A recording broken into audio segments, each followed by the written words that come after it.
Hello everyone. I'm the I am narrator. here to help you today. I know you use this video to fall asleep, so before that, like the video and subscribe to the channel. Now get comfortable and relax. The cameras were everywhere. In the kitchen clock, behind the bathroom mirror, even in the houseplants. I thought I was being paranoid at first, but now I knew. Someone had been watching my every move for days. It was supposed to be an easy gig. My college roommate's parents needed someone to watch their house while they were on a 2-week European vacation. The pay was good, the house was nice, and I'd have plenty of time to work on my thesis. Win-win, right? Wrong. The first few days were uneventful. I settled into a routine, wake up, make coffee, work on my laptop for a few hours, maybe take a swim in the backyard pool if the weather was nice. Pretty cushy, all things considered. It was on the 4th night that I started to feel off, like I was being watched. I'd be sitting on the couch reading and suddenly get the urge to look over my shoulder. Or I'd be in the shower and swear I heard movement on the other side of the curtain. I chalked it up to being alone in a strange house. Nerves, nothing more. But the feeling persisted, growing stronger each day. Then I found the first camera. I was dusting the mantle. Hey, I take my house-sitting duties seriously. When I noticed something odd about one of the family photos. The frame seemed thicker than the others. Curious. I picked it up to examine it more closely. That's when I saw it. A tiny lens no bigger than a pinhead, hidden in the corner of the frame. My blood ran cold as I realized what I was looking at. Suddenly, all those moments of unease made terrible sense. Heart pounding, I began searching the house more thoroughly. In the next hour, I found 6 more hidden cameras. They were everywhere. The living room, kitchen, my bedroom, even the bathroom. Someone had gone to great lengths to keep every inch of this house under surveillance. But why? And more importantly, who? I considered calling the police, but what would I tell them? That I'd found some cameras in a house I was watching. For all I knew, the homeowners had installed them for security. It seemed unlikely, given how well hidden they were, but I couldn't rule it out. No, I needed more information before I involved the authorities. I needed to know who was behind this. I spent the next day pretending everything was normal, all while formulating a plan. I went about my usual routine, careful not to let on that I'd discovered the cameras. Meanwhile, I took inventory of everything I'd found and looked for patterns. Most of the cameras seemed to be wireless, likely broadcasting to a receiver somewhere nearby. If I could locate that receiver, I might be able to trace it back to whoever was watching. As night fell, I put my plan into action. I turned on every TV and radio in the house, cranked up the volume, and began systematically searching every room. The noise would cover any sounds I made and hopefully mask my true intentions from anyone watching. I started in the basement, methodically checking every nook and cranny. Nothing. The first floor yielded similar results. By the time I reached the second floor, I was starting to lose hope. That's when I noticed the attic access panel in the hallway ceiling. It was slightly ajar, barely noticeable unless you were looking for it. Bingo. Heart racing. I pulled down the folding ladder as quietly as I could. Each creak of the old wood sent a jolt of adrenaline through me. What would I find up there? More importantly, would someone be waiting? I ascended slowly, my senses on high alert. The attic was dark, musty, and filled with the usual assortment of boxes and old furniture. But there, in the far corner, I saw a faint blue glow.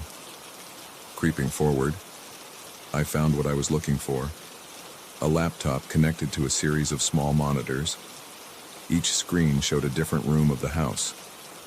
I watched myself on one of them, standing in the attic, illuminated by the eerie electronic light. I'd found the surveillance hub. Now I just needed to figure out who it belonged to. The laptop was password protected, of course. I'm no hacker, but I knew enough to check the browser history. Most of it had been cleared, but there were a few entries left. My blood ran cold as I read them. Multiple searches for my name, social media profiles, university records, Whoever was behind this wasn't just watching the house. They were watching me specifically. I heard a car door slam outside. Panic seized me. I raced to the attic window and peered out. A dark figure was approaching the house. I had to get out. Now. I scrambled down the attic ladder, not caring about the noise I made. My only thought was escape. I ran to my room, grabbed my phone and wallet, and headed for the stairs. That's when I heard the front door open. I froze, one foot on the top step. Heavy footsteps echoed from the entryway. Slow, deliberate. They knew I was here. My mind raced. The back door was locked. I'd never make it in time. Same for any of the windows. I was trapped on the second floor. The footsteps began ascending the stairs. In a moment of desperation, I ducked into the master bedroom and locked the door. It wouldn't hold them for long, but it might buy me enough time to think. I could hear them in the hallway now, trying doors. It was only a matter of time before they reached me. The window. It was my only chance. I ran to it and threw it open. The cool night air hit my face as I looked down. It was a long drop to the backyard, but there was a sloped section of roof just below. If I could slide down that, I might be able to make it to the pool without breaking any bones. The doorknob rattled. Then came a loud thud as someone slammed against it. No time left. I climbed out onto the windowsill. Another thud. The door frame splintered. I took a deep breath and let myself fall. The roof tiles were rough against my skin as I slid down, desperately trying to control my descent. I hit the gutter hard, flipping over the edge and plummeting the last few feet. I landed in the pool with a splash, the shock of the cold water driving the air from my lungs. For a moment, I simply floated there, stunned. Then survival instinct kicked in. I swam to the edge and hauled myself out, gasping and coughing. I could hear shouting from inside the house. They knew I'd escaped. Soaking wet and shivering, I ran for the back fence. I managed to scramble over it just as the back door burst open. Flashlight beams cut through the darkness behind me.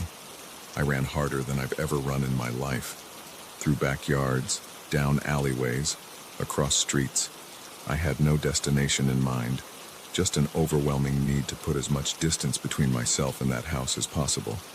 Eventually, I found myself in a 24-hour diner on the edge of town.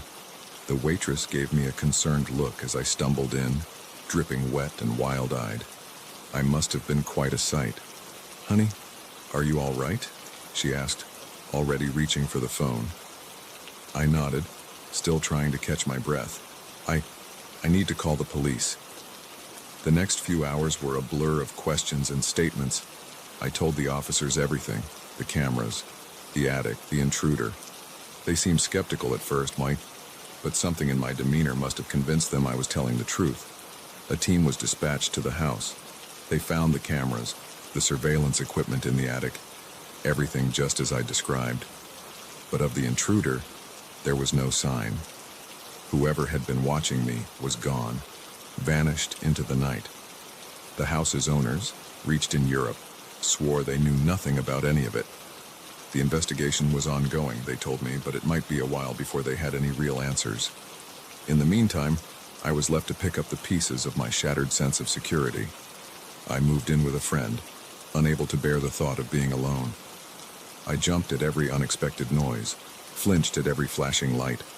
Sleep became a luxury I could rarely afford. But worst of all was the lingering question that haunted my every waking moment. Why me? What had made me the target of such an elaborate scheme? And were they still out there, watching, waiting for another opportunity? I don't know if I'll ever feel truly safe again. The world seems darker now, full of hidden dangers and unseen eyes. But I survived. I escaped. And whatever comes next, I'll face it head on. After all, what doesn't kill you makes you stronger, right?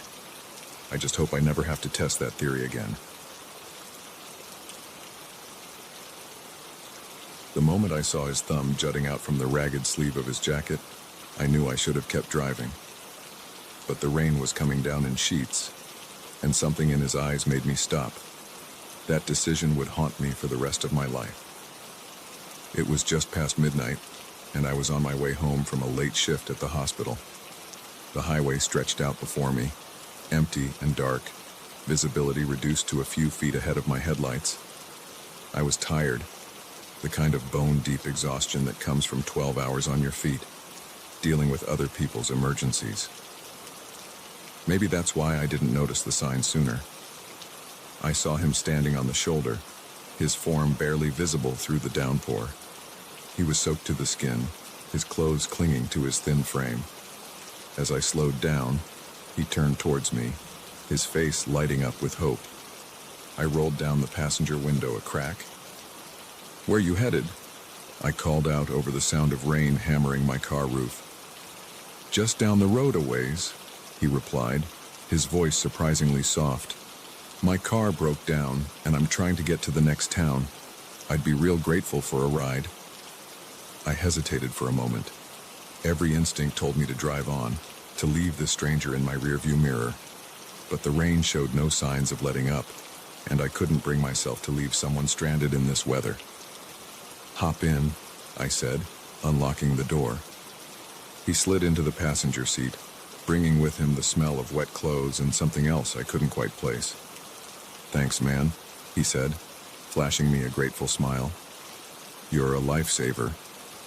I pulled back onto the road, windshield wipers working overtime against the deluge. "I'm Mark," I offered, trying to dispel the awkward silence that had settled between us. "John," he replied, rubbing his hands together for warmth. "Really appreciate this. Not many people would stop on a night like this." We drove in silence for a few minutes, the rhythmic swish of the wipers the only sound. I snuck glances at John when I could. He was younger than I'd initially thought, probably in his mid-20s. His clothes were worn but clean, and he had an almost boyish look about him. "So, what happened to your car?" I asked, more to fill the silence than out of real curiosity. John shrugged. "Old piece of junk finally gave up the ghost. I was hoping to make it to my sister's place, but..." He trailed off, staring out the window at the rain-slicked darkness. Something about his story didn't quite add up, but I couldn't put my finger on why. I chalked it up to my exhaustion and focused on the road ahead. We had been driving for about 20 minutes when John spoke again. "Mind if we take a little detour? There's a turnoff coming up that'll get us there quicker." I frowned. "I thought you said you were headed to the next town." "Yeah, my sister lives just outside it. This way's faster, trust me." Against my better judgment, I took the exit he indicated. The road narrowed, winding through dense forest. The rain, if anything, seemed to intensify. "You sure this is the right way?" I asked, anxiety beginning to gnaw at the edges of my mind. John nodded, his eyes fixed on the road ahead. Just a little further. We drove on, the trees pressing in on either side.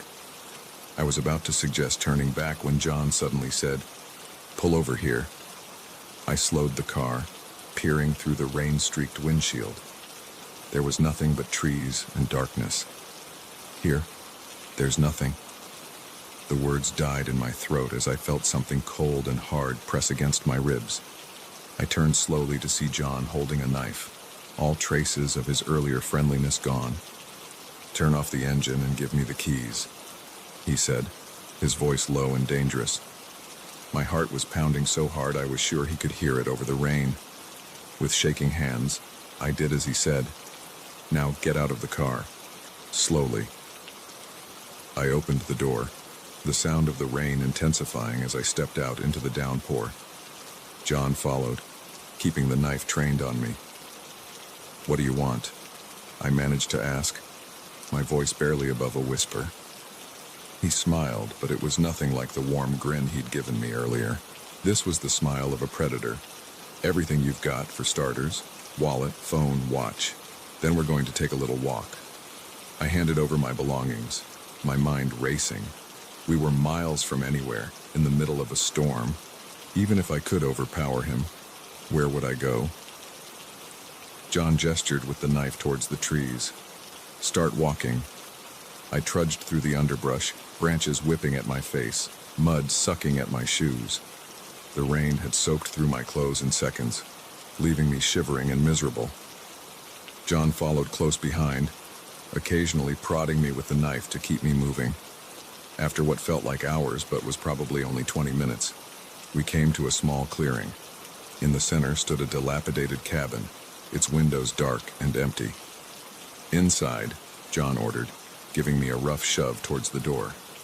The interior of the cabin was musty and damp, with moldy furniture and peeling wallpaper. A battery-powered lantern sat on a rickety table, casting eerie shadows around the room. "Sit," John said, pointing to a chair in the corner. As I sank into it, he pulled a length of rope from a duffel bag I hadn't noticed before. "Hands behind your back." As he tied me to the chair, I finally found my voice again. "Why are you doing this?" John finished the knot and stepped back, regarding me with cold eyes. "Why does anyone do anything? Money, power, survival. Take your pick." He began pacing the small room, twirling the knife between his fingers with disturbing skill. "You see, Mark, it is Mark, right? I've found that people like you, good Samaritans, are the easiest marks. You're so eager to help, so trusting. It makes my job so much simpler." "Your job?" I echoed, a chill running down my spine that had nothing to do with my wet clothes. He grinned, that predatory smile that made my stomach churn. "Oh yes, this isn't my first rodeo, as they say, but don't worry, you're not special, just in the wrong place at the wrong time." My mind was reeling. How many others had there been? How many good intentions had led to situations like this? "What are you going to do with me?" John shrugged, leaning against the wall. "That depends on you, really. See, I've got a bit of a system worked out. First, we'll call your bank. Have you transfer all your funds to an account I control. Then we'll move on to credit cards and loans, anything we can squeeze out of you." He paused, fixing me with a stare that made my blood run cold. "After that, well, that's where you get to make a choice. You can either disappear, start a new life somewhere far away, and never breathe a word of this to anyone, or..."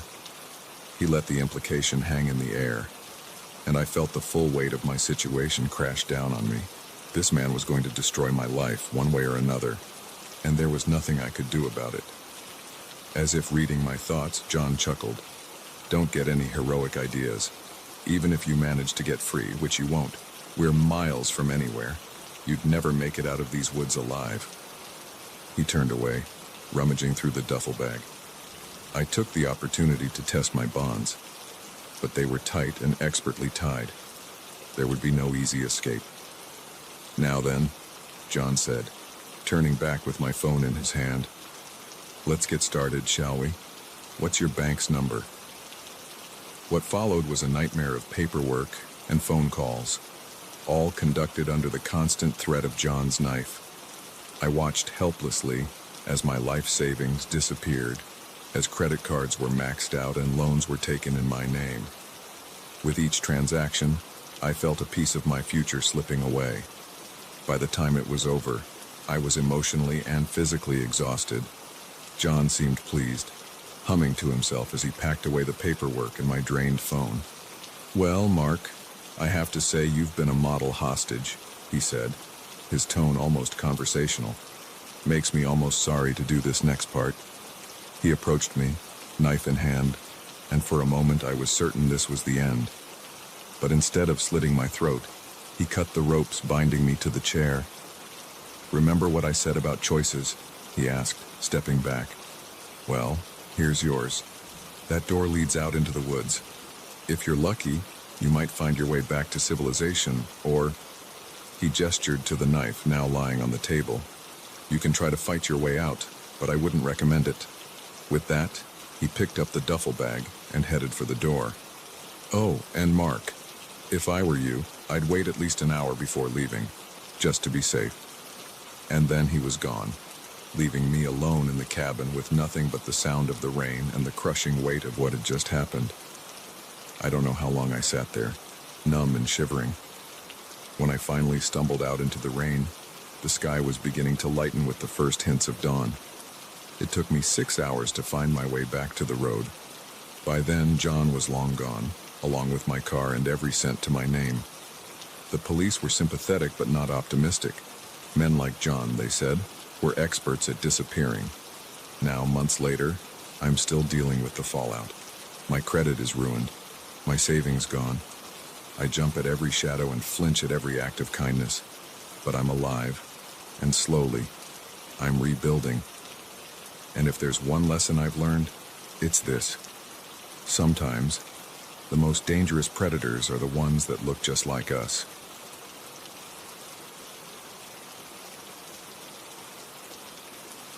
The forest was supposed to be my escape, a chance to clear my head and reconnect with nature. Instead, it became a nightmare that would haunt me for years to come. I never imagined that a simple camping trip could turn into a fight for survival against an unseen enemy lurking in the woods. It started innocently enough.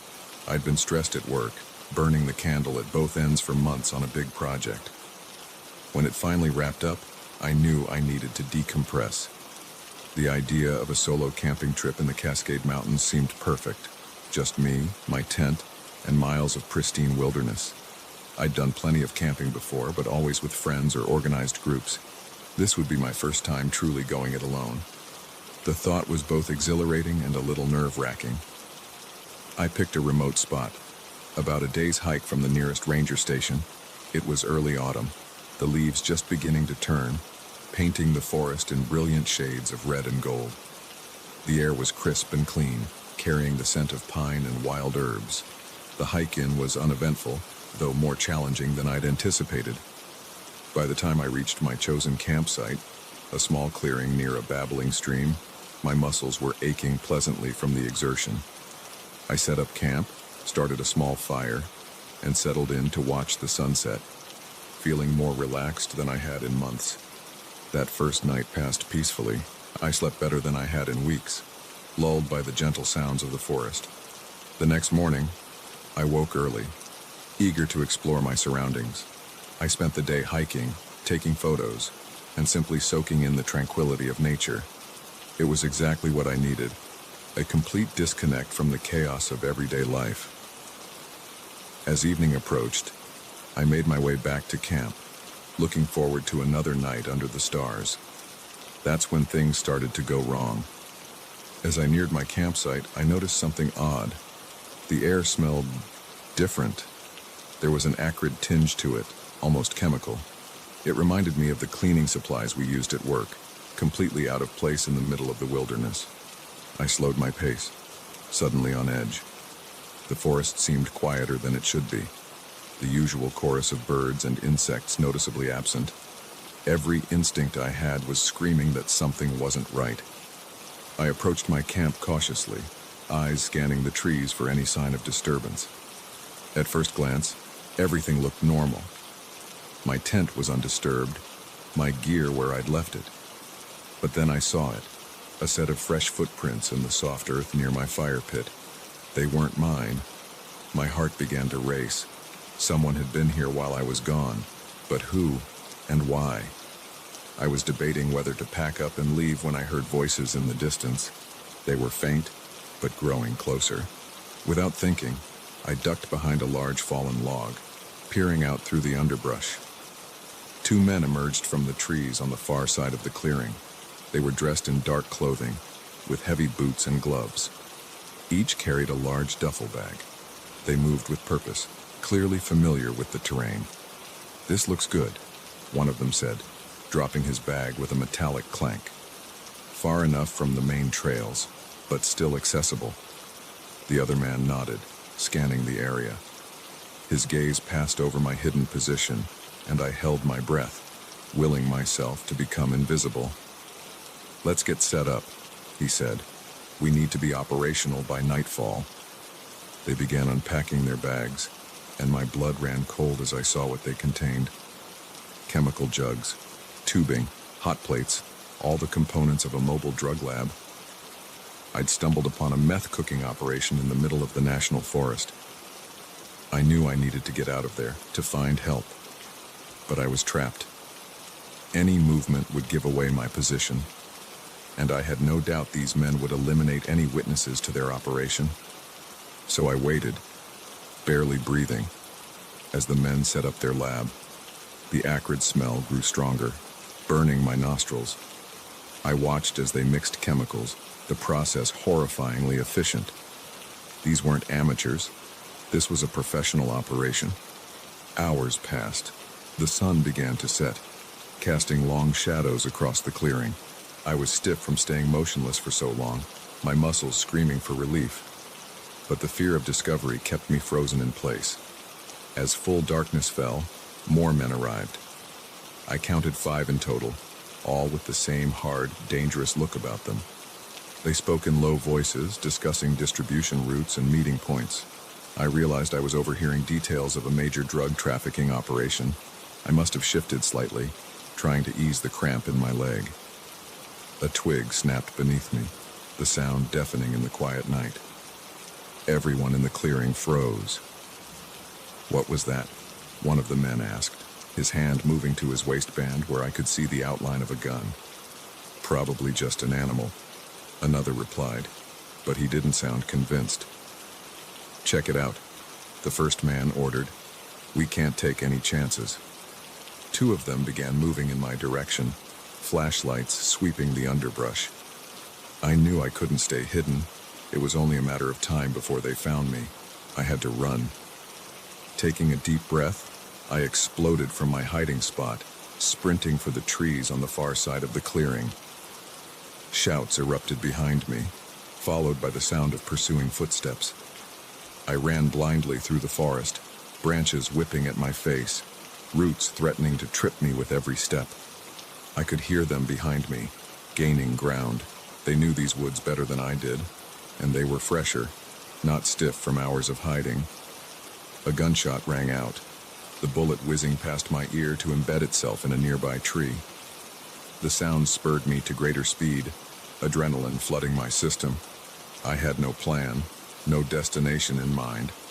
My only thought was to put as much distance between myself and those men as possible, but I knew I couldn't keep running forever. I needed to hide, to somehow throw them off my trail. Ahead, I saw the ground sloping downward. The sound of rushing water reached my ears. The stream I'd camped near must widen into a river somewhere ahead. An idea formed, born of desperation. I angled towards the sound of water, pushing myself to my absolute limit. The shouts behind me were growing closer. Another shot rang out, closer this time. Then suddenly, the trees opened up and I was at the edge of a cliff. Below, maybe 30 feet down, I could see the river, swollen with recent rains, churning white in the moonlight. I didn't hesitate. As another bullet sparked off the rocks near my feet, I launched myself off the cliff. The fall seemed to last forever. Then I hit the water with a shock that drove the air from my lungs. The current immediately swept me downstream, tumbling me over and over. I fought to the surface, gasping for air, then let myself be carried along, using what little strength I had left to keep my head above water. I don't know how long I was in the river. It could have been minutes or hours. Eventually, the current slowed and I managed to drag myself onto a pebbly beach. I lay there for a long time, shivering and coughing up water, too exhausted to move. When I finally found the strength to stand, I realized I had no idea where I was. My clothes were soaked, I had no supplies, and I was hopelessly lost in the wilderness. But I was alive and free from those men. I picked a direction and started walking, knowing that if I followed the river downstream, I'd eventually reach civilization. It took 2 days of hard hiking, foraging for berries and drinking river water, before I stumbled onto a hiking trail. From there, it was another day to the ranger station. The rangers were shocked by my appearance and my story. They immediately called in state police and DEA agents. A massive manhunt was launched, but by the time they reached the site I described, the drug operation was long gone. They found traces, discarded chemical containers, trampled undergrowth, but the men had vanished. In the months that followed, I gave countless statements to various law enforcement agencies. My information helped them piece together details of a large-scale meth distribution network operating in the national forests of the Pacific Northwest. Several arrests were made. But the main players, the men I'd seen that night, were never caught. I still go camping, but never alone. The forest that was once my sanctuary now holds a darker edge. Every snapping twig, every unexpected shadow sends my heart racing. I know, logically, that the chances of ever running into those men again are infinitesimal. But logic has little power over the memories of that terrifying night. Sometimes, in my dreams, I'm still running through those dark woods, the sound of pursuit close behind. I wake up gasping, sheets tangled around me, the phantom smell of chemicals in my nostrils. They say what doesn't kill you makes you stronger. I'm not sure I believe that anymore, but I do know this. I survived. And every day since then has been a gift I don't take for granted. The forest taught me a harsh lesson about the darkness that can lurk in the most beautiful places. But it also showed me the strength I never knew I had. And for that, at least, I'm grateful. The first call came at 1:17 a.m. I remember because I was staring at the clock, willing the hands to move faster, counting down the minutes until my shift ended. I never should have answered, but I did. And that's when the nightmare began. My name's Alex, and I work the graveyard shift at WKRP, a small radio station in the middle of nowhere, Ohio. It's usually a pretty easy gig. Play some tunes, take a few requests, try not to fall asleep. Most nights, the hardest part is staying awake. This wasn't most nights. It started like any other shift. I rolled in around midnight, relieved the evening DJ, and settled in for 6 hours of classic rock and the occasional caller looking to hear their favorite song. The studio was small, just a soundboard, a couple of monitors, and a window looking out over the empty parking lot. It wasn't much, but it was my domain from midnight to 6 a.m. The first couple of hours went by without incident. I played the usual mix of Led Zeppelin, Pink Floyd, and Bob Seger, peppered with a few local ads and weather updates. It was a quiet night, even by our standards. No calls, no requests, just me and the music. Then, at 1:17 a.m., the request line lit up. I answered with my usual spiel. You're live on WKRP. What can I play for you tonight? There was silence on the other end. Just as I was about to hang up, thinking it was a prank call, I heard breathing. Slow, deliberate breathing. Hello? I said, a little unnerved. Anyone there? Play something for me? A man's voice said.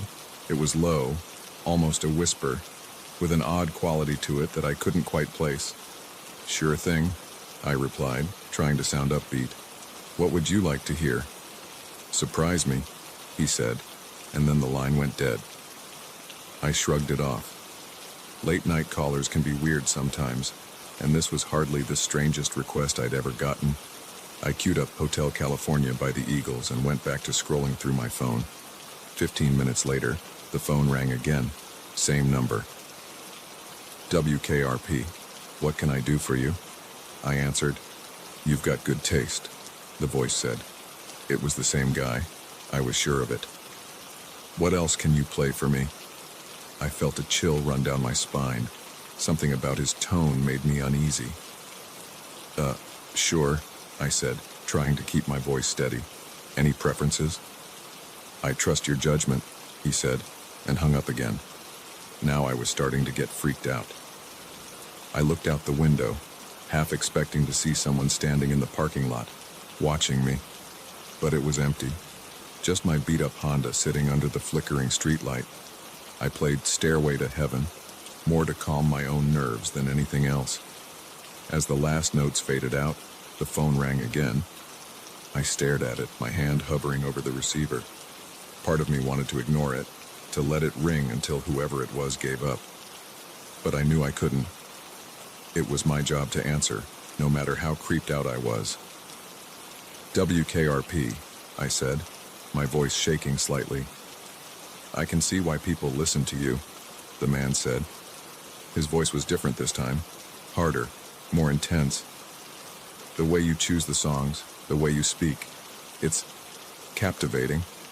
My blood ran cold. Who is this? I demanded. He chuckled, a sound that made my skin crawl. Just a fan, Alex. A very dedicated fan. He knew my name. How did he know my name? We never used our real names on air, just silly DJ monikers. Mine was the Night Owl. Look, I said, trying to keep my voice firm. I don't know who you are or what you want, but this isn't funny. Please don't call again. Oh, but I will, he said. I'm closer than you think, Alex. I'm watching. The line went dead. My hands were shaking as I put down the phone. I looked around the small studio, suddenly feeling very exposed. The windows that usually made the room feel less claustrophobic now seemed like huge vulnerabilities. Anyone could be out there, looking in, and I'd never know. I tried to shake it off, to convince myself it was just some creep getting his kicks by scaring the late-night DJ. But I couldn't shake the feeling of eyes on me, watching my every move. The next hour passed in a blur of paranoia. I jumped at every sound, peered out the window at every shadow. The phone remained silent, but somehow that was worse. The anticipation was killing me. At 3:02 a.m., it rang again. I answered without speaking. You should be more careful, Alex, the voice said. It was calm, almost soothing, which somehow made it even more terrifying. You never know who might be listening or watching. What do you want? I whispered. To play a game, he replied. It's simple. I'll give you a choice of songs to play. If you choose correctly, nothing happens. Choose wrong, and, well, let's just say the consequences will be unpleasant. My mind was reeling. This couldn't be happening. Things like this don't happen in real life, only in movies or crime novels. But the fear I felt was very, very real. I'm hanging up now, I said, my voice surprisingly steady. I'm calling the police. I wouldn't do that if I were you, he said, his tone suddenly icy.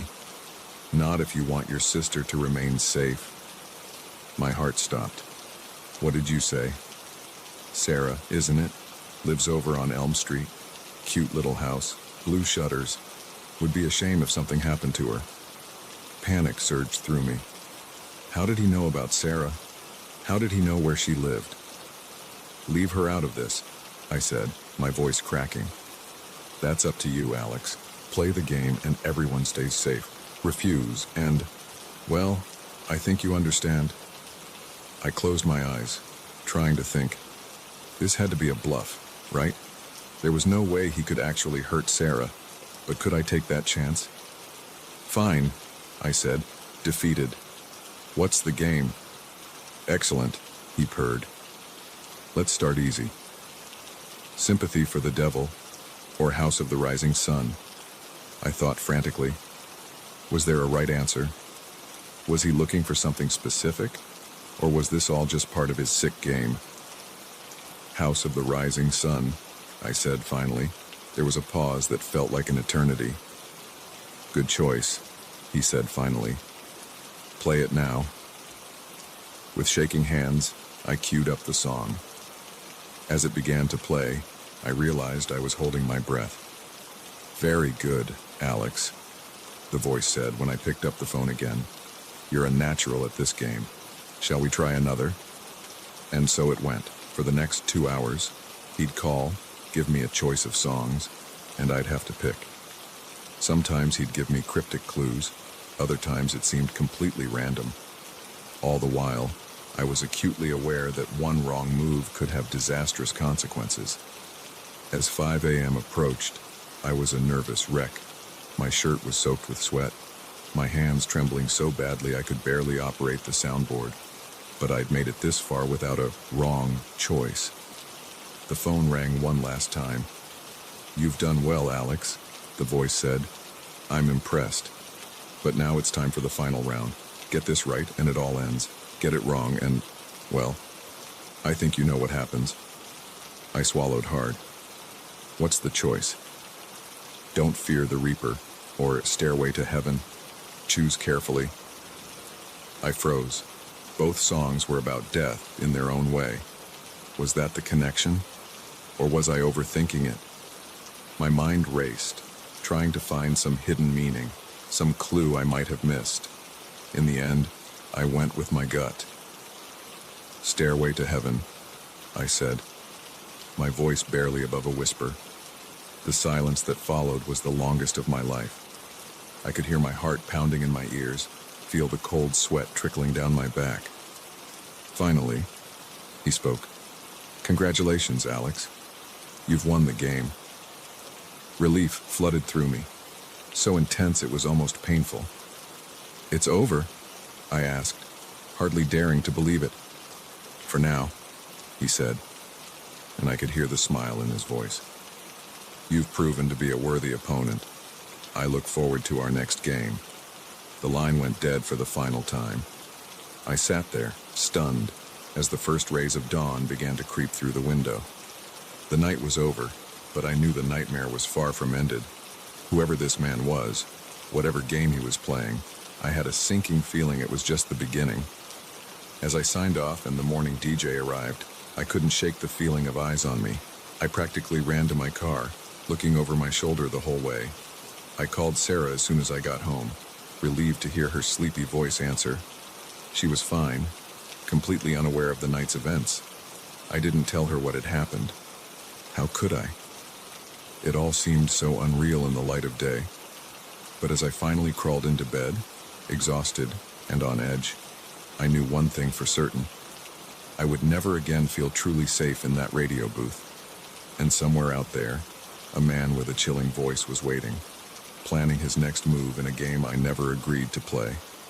The next night, as I prepared for my shift, my hands shook as I reached for the studio door. The phone loomed ominously, a silent threat. And I wondered, not for the first time, if I should have chosen a different career. But I knew, deep down, that it wouldn't matter. He had found me once. He could find me again. The game, it seemed, was far from over.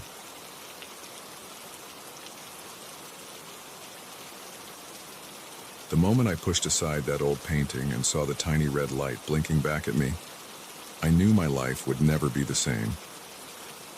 What I thought was a charming fixer-upper was about to become my own personal house of horrors.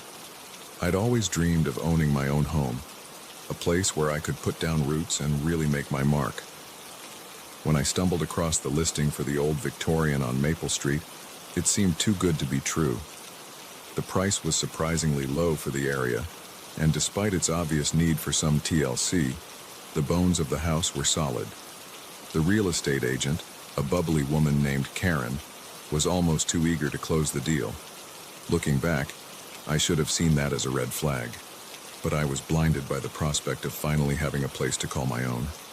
The day I moved in was a whirlwind of boxes, furniture, and excited planning for all the renovations I wanted to do.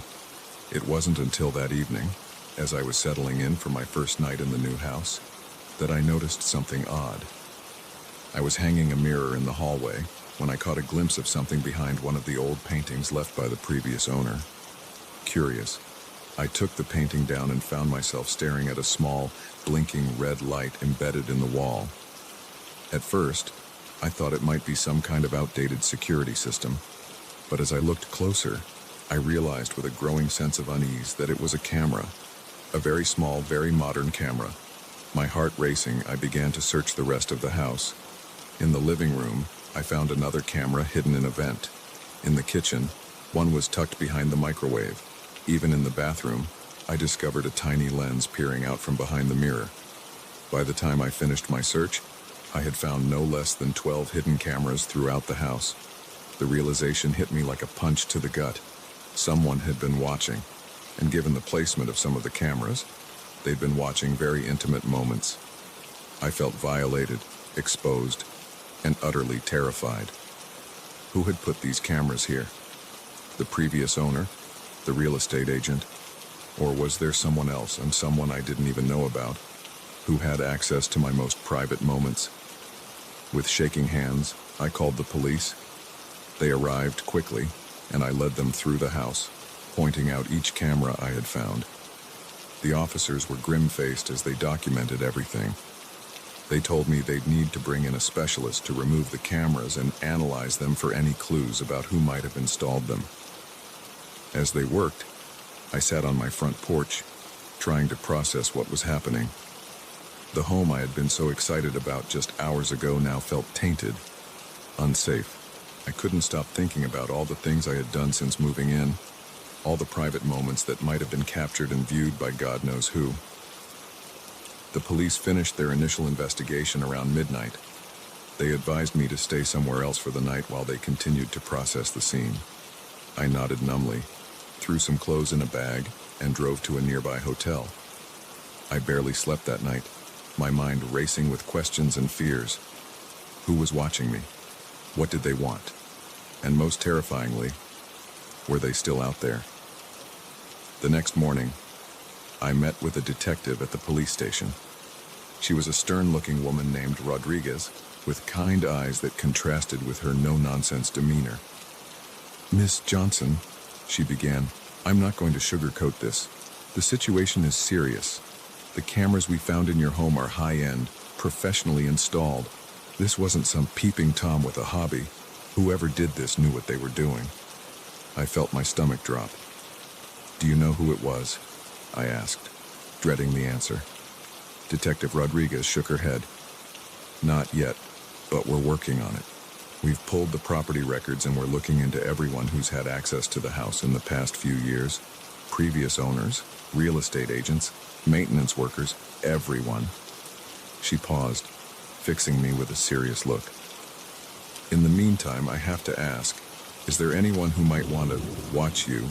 An ex-partner, perhaps? Someone you've had trouble with?" I shook my head, feeling a bit offended at the implication. "No, nothing like that. I'm pretty boring, honestly. I can't imagine why anyone would want to spy on me." Rodriguez nodded, seemingly satisfied with my answer. "All right, well, we'll keep digging. In the meantime, we've removed all the cameras we could find. We'll have a team do another sweep to make sure we didn't miss anything, but Ms. Johnson, I have to be honest with you. Your house is now a crime scene.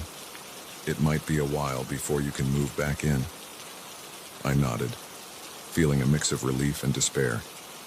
On one hand, I couldn't imagine going back to that house, knowing what had happened there. On the other, it was my home. I had poured my savings into it, had so many plans for it. The idea of losing it was heartbreaking. As I left the police station, I felt lost. Where was I supposed to go? What was I supposed to do? I ended up back at the hotel, staring at the bland walls and generic artwork, feeling more alone than I ever had in my life. Days turned into weeks. The police investigation continued, but they seemed no closer to finding out who had bugged my house. I was living out of a suitcase, bouncing between hotels and the spare rooms of sympathetic friends. My life was on hold, and the constant state of uncertainty was taking its toll. It was during this time that I started noticing other strange things. Calls from unknown numbers that would hang up as soon as I answered. A car that seemed to be parked on my street every time I drove by the house. Once, I could have sworn I saw a figure watching me from the window of my house, but when I looked again, they were gone. I tried to tell myself I was being paranoid, that the stress of the situation was making me see things that weren't there, but the feeling of being watched, of being hunted, never went away. About a month after the discovery of the cameras, Detective Rodriguez called me in for another meeting. As soon as I saw her face, I knew it wasn't good news. "We've hit a dead end," she said, her voice tinged with frustration. The cameras were purchased with cash from various electronic stores across 3 states. The installation was done professionally, but we can't find any record of who might have done it. And the previous owners of the house check out. They're an elderly couple who moved to Florida. They seem just as shocked about this as you are. I felt my last bit of hope drain away. "So what does that mean?" I asked, my voice small. Rodriguez sighed. "It means we don't have enough to go on. We'll keep the case open, of course, but I'm sorry, Mrs. Johnson. I don't think we're going to be able to find who did this." I left the station in a daze. The idea that I might never know who had violated my privacy, who had turned my dream home into a nightmare, was almost too much to bear. As I drove back to my latest temporary lodging, a thought struck me. If the police couldn't find out who did this, maybe I could. I was, after all, the one who had lived in that house. Maybe there was something I had missed, some clue that only I would recognize. That night, I made a decision. I was going back to the house, not to live there. I didn't think I could ever feel safe there again, but to investigate, to try and find the answers that had eluded the police. The next day, I stood on the front porch of my house, key in hand, heart pounding. It felt strange, like I was breaking into someone else's home rather than entering my own. Taking a deep breath, I unlocked the door and stepped inside. The house was exactly as I had left it, yet somehow completely different. The rooms that had once felt full of potential now seemed sinister, every shadow hiding potential threats.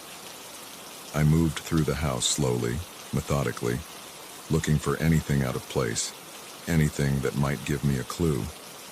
In the master bedroom, I noticed something I hadn't before. There was a small mark on the baseboard. Easy to miss if you weren't looking for it. I knelt down to examine it closer and realized it was a tiny arrow, pointing towards the closet. With trembling hands, I opened the closet door. At first, I didn't see anything unusual, but then, in the very back corner, I spotted a seam in the wall that didn't quite match up. I pressed on it, and to my shock, a small panel popped open. Inside was a USB drive. I stared at it for a long moment, my mind reeling. Should I take it to the police? Should I look at it myself? In the end, curiosity won out. I took the drive and hurried out of the house, unable to shake the feeling that I was being watched. Back at my hotel room, I plugged the drive into my laptop. What I found made my blood run cold. It was filled with video files, hundreds of them, dating back years. And they weren't just of me. There were videos of the previous owners, of people I didn't recognize, all going about their private lives, completely unaware they were being recorded. But it was the most recent folder that truly terrified me. It was labeled with my name, and it contained videos not just from inside the house, but from other locations. Me at work, me shopping, me having coffee with friends. The cameras in the house were just the beginning. Whoever was behind this had been following me, recording my every move, and judging by the timestamps on the most recent files, they were still doing it. I slammed the laptop shut, my heart pounding. I had thought finding answers would help, but now I felt more scared than ever. The violation wasn't confined to the house. It had spread to every aspect of my life. As I sat there, trying to decide what to do next, my phone buzzed with a text from an unknown number. With shaking hands, I opened it. The message was simple, but it made my blood run cold. Enjoying the house, Sarah? Don't worry, I'm still watching. Always watching. I realized then that this nightmare was far from over. In fact, it was just beginning.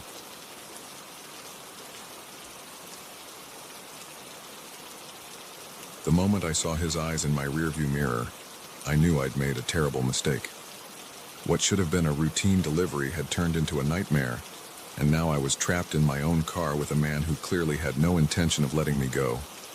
It was supposed to be my last run of the night. I'd been driving for DoorDash for about 6 months, trying to make some extra cash to pay off my student loans. Most nights were uneventful. Pick up food, drop it off, repeat. But this night was different from the start.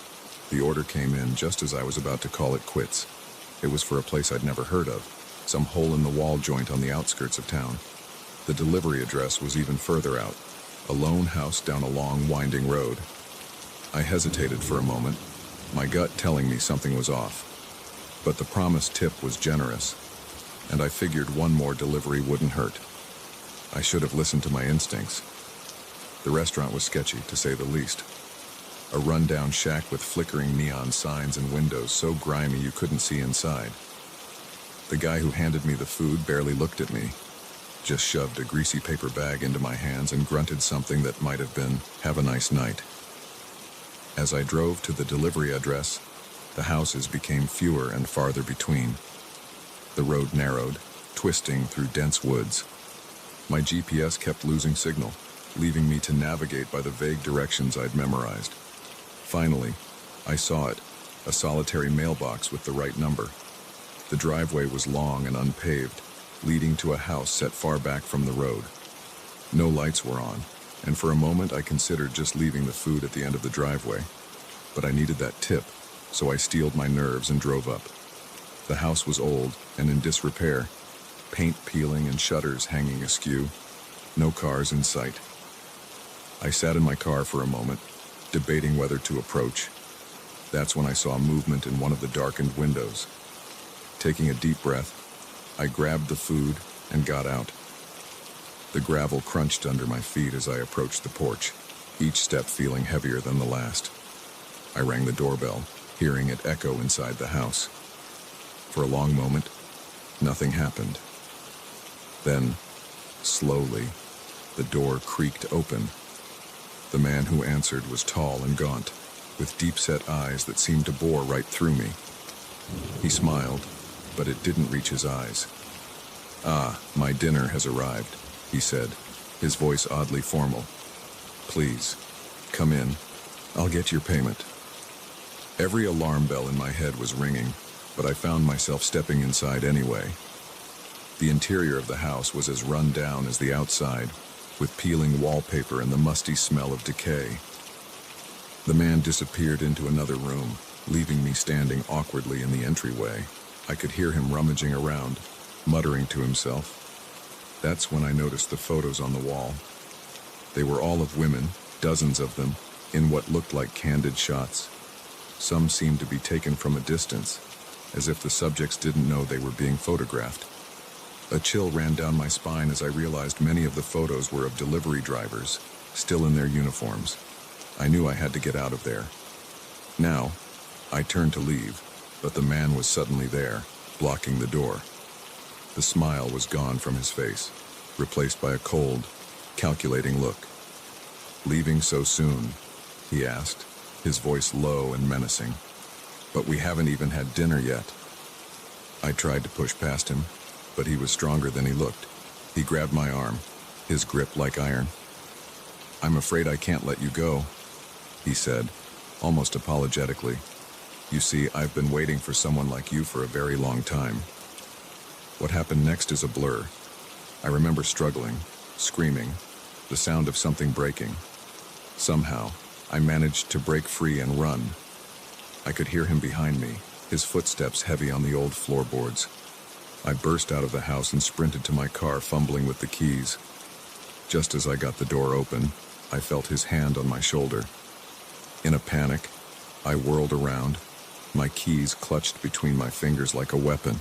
I must have caught him by surprise because he stumbled back, giving me just enough time to dive into my car and lock the doors. My hands were shaking so badly I could barely get the key in the ignition.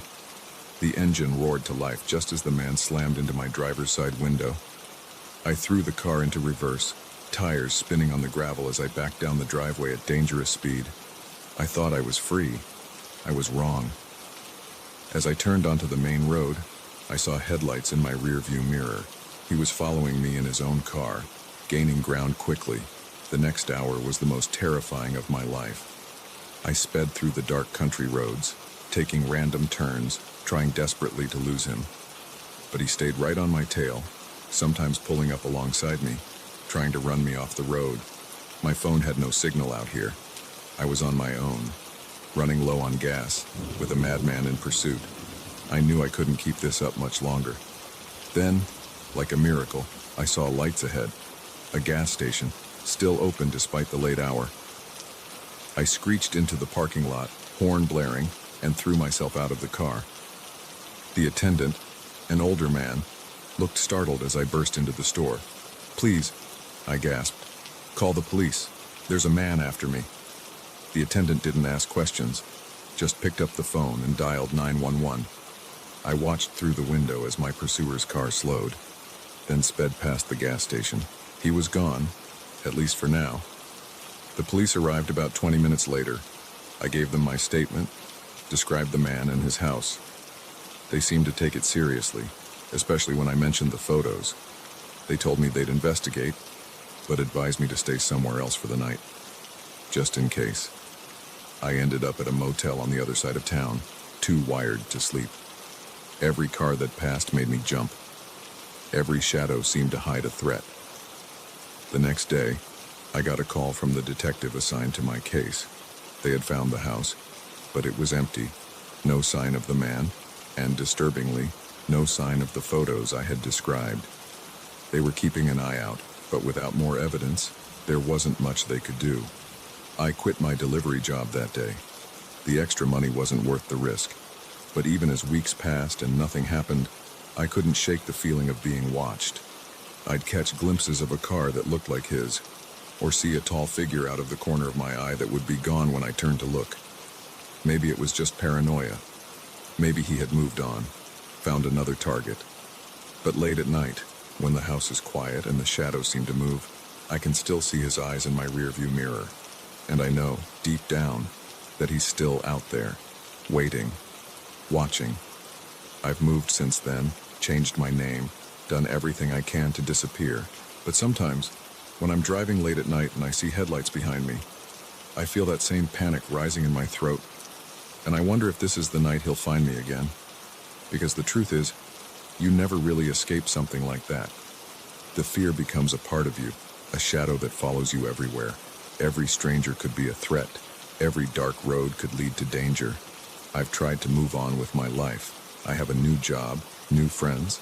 I even started dating again, though I'm always careful to meet in public places and I never let anyone know where I live. But the experience changed me in ways I'm still trying to understand. I'm more cautious now, more aware of my surroundings. I've taken self-defense classes and I always carry pepper spray. Some might call it paranoia, but I call it survival. The worst part is the not knowing. Not knowing if he's still looking for me, if I'll ever truly be safe. Every time my phone rings with an unknown number, every time I get a delivery, every time I see a car that looks like his, I feel that same rush of fear. But I refuse to let him win. I refuse to live my life in constant fear. So I keep going, day by day, trying to reclaim the sense of safety I lost that night. It's not easy, and there are days when I want to just lock myself away from the world. But I push through, because the alternative is letting him take even more from me than he already has. I know now that the world can be a dangerous place, that evil can hide behind a smile and a promise of a generous tip, but I also know that I'm stronger than I ever thought possible. I survived that night, and I'll survive whatever comes next. So to the man who tried to make me his victim, you failed. I'm still here, still fighting. And no matter what happens, I won't let you win. You may have taken my sense of security, but you didn't take my life or my spirit. And someday, somehow, I'll find a way to truly feel safe again. Until then, I'll keep looking over my shoulder, keep checking my rearview mirror. Because the night isn't over yet, and the road ahead is long and dark.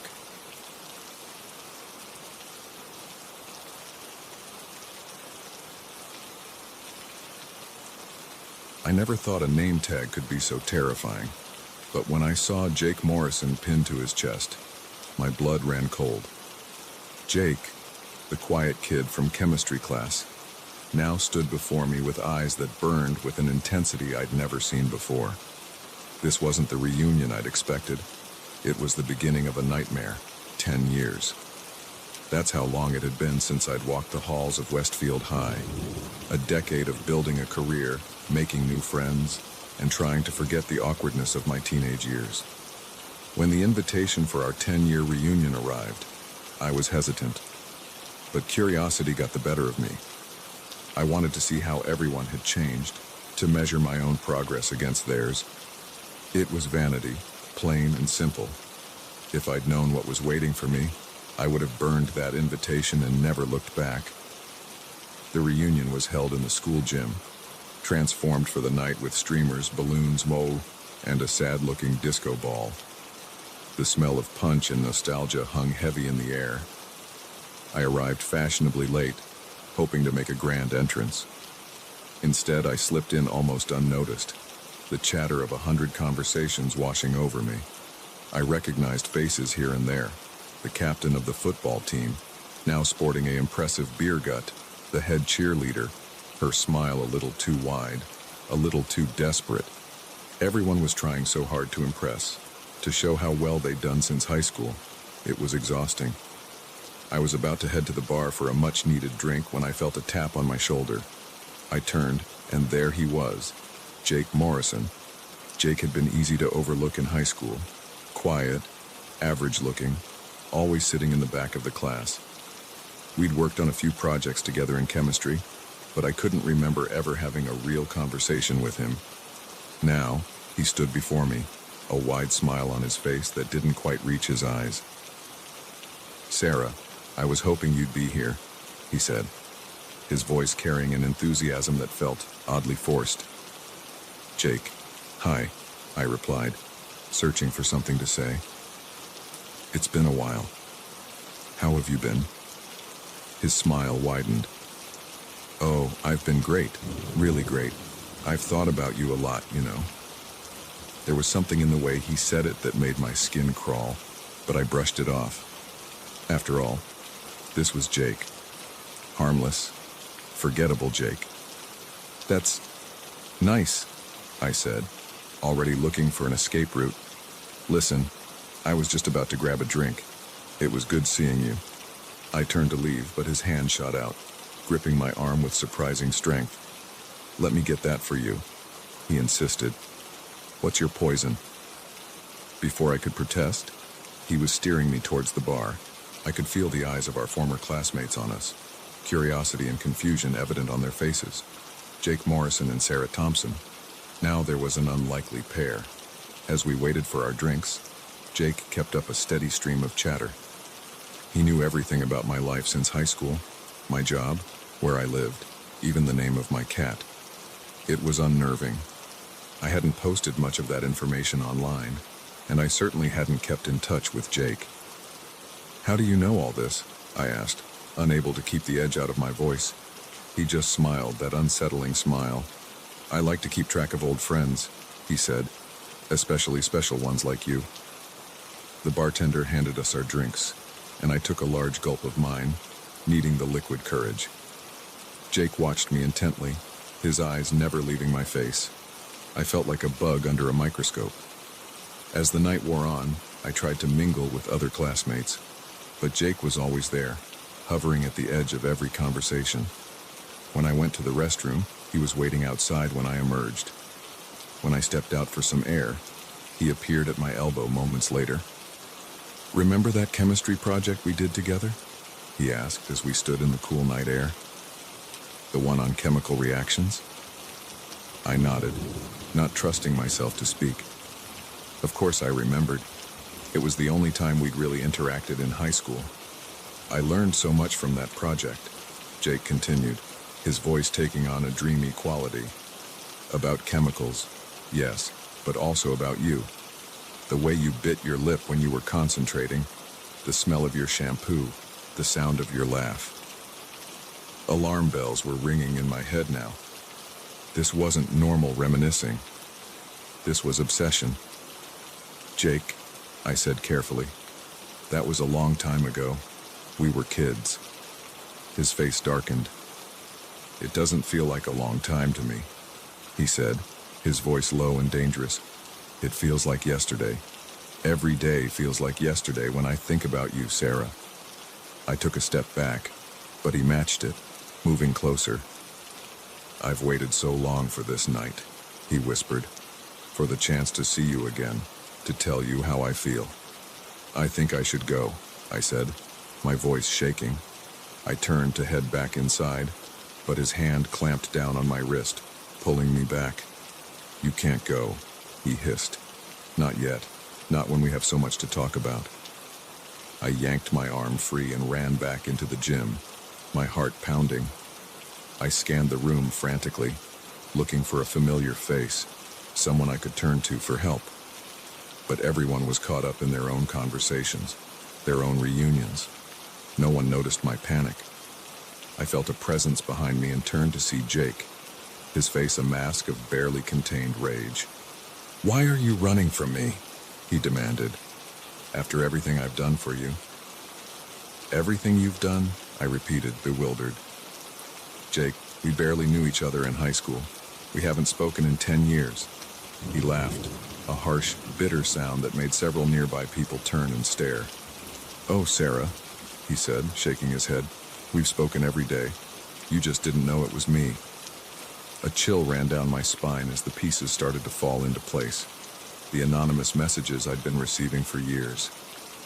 The feeling of being watched when I was alone. The strange gifts that would appear on my doorstep with no sender listed. It was you, I whispered. All this time, it was you. Jake's face lit up. You finally understand, he said, reaching for me. We're meant to be together, Sarah. I've known it since that day in chemistry class. And now, finally, we can be. I backed away, bumping into other people, not caring about the scene I was causing. Stay away from me, I said, my voice rising. You're crazy. His face contorted with anger. Crazy, he spat. I'm not crazy. I love you. I've loved you for 10 years while you ignored me, while you dated other men, while you lived your life without me. But that ends tonight. He lunged for me, but I was faster.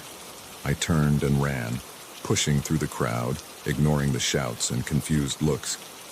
I burst out of the gym and into the parking lot, fumbling for my car keys. I could hear Jake behind me, calling my name, his footsteps getting closer. I reached my car and practically dove inside, locking the doors just as Jake slammed into the driver's side window. Sarah, he yelled, pounding on the glass. Don't do this. We're supposed to be together.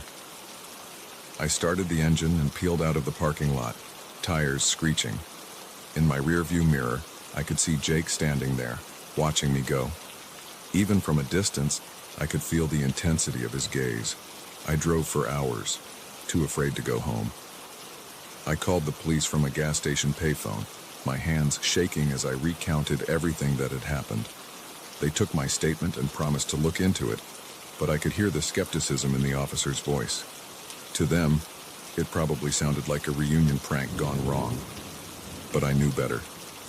I knew that Jake's obsession was real and dangerous.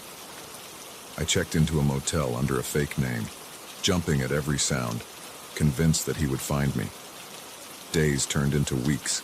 I changed my phone number, deleted my social media accounts, even considered moving to a new city. But the fear remained. Every time I saw a face that looked like Jake's, every time I got a call from an unknown number, the panic would rise in my throat. The police eventually found evidence of Jake's stalking, hidden cameras in my apartment, a notebook filled with details of my daily routine. He was arrested but made bail. The trial is still pending. Now, I live my life looking over my shoulder. I've learned to be constantly aware of my surroundings, to trust my instincts when something feels off. The carefree girl who walked into that reunion is gone, replaced by someone warier, more cautious. But I refuse to let Jake win. I refuse to let his obsession define my life. I'm seeing a therapist, learning to process the trauma and fear. I'm slowly rebuilding my life, on my own terms. Sometimes, late at night, I think about that chemistry project we did together. How could I have known that a simple high school assignment would lead to this? That the quiet boy in the back of the class would become the monster that haunts my dreams? I don't have answers, but I have determination. Determination to reclaim my life, to find peace despite the fear. Jake may have taken my sense of security, but he can't take my strength. I survived his obsession, his stalking, his attack. I'll survive whatever comes next, because that's who I am now, a survivor, and no reunion, no obsession, no fear can change that. The girl who walked into that gym might be gone one, but the woman who walked out is stronger than ever, and she's ready for whatever comes next.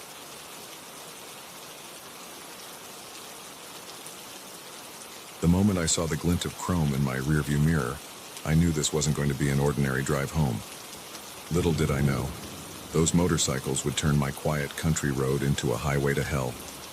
It was just past midnight, and I was driving back from a late shift at the diner where I worked.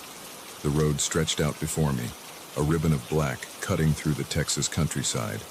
The radio was playing some old country song, and I was singing along, my voice competing with the hum of my beaten-up Chevy. I first noticed them about 10 miles outside of town, just a couple of pinpricks of light in my mirror, growing steadily larger.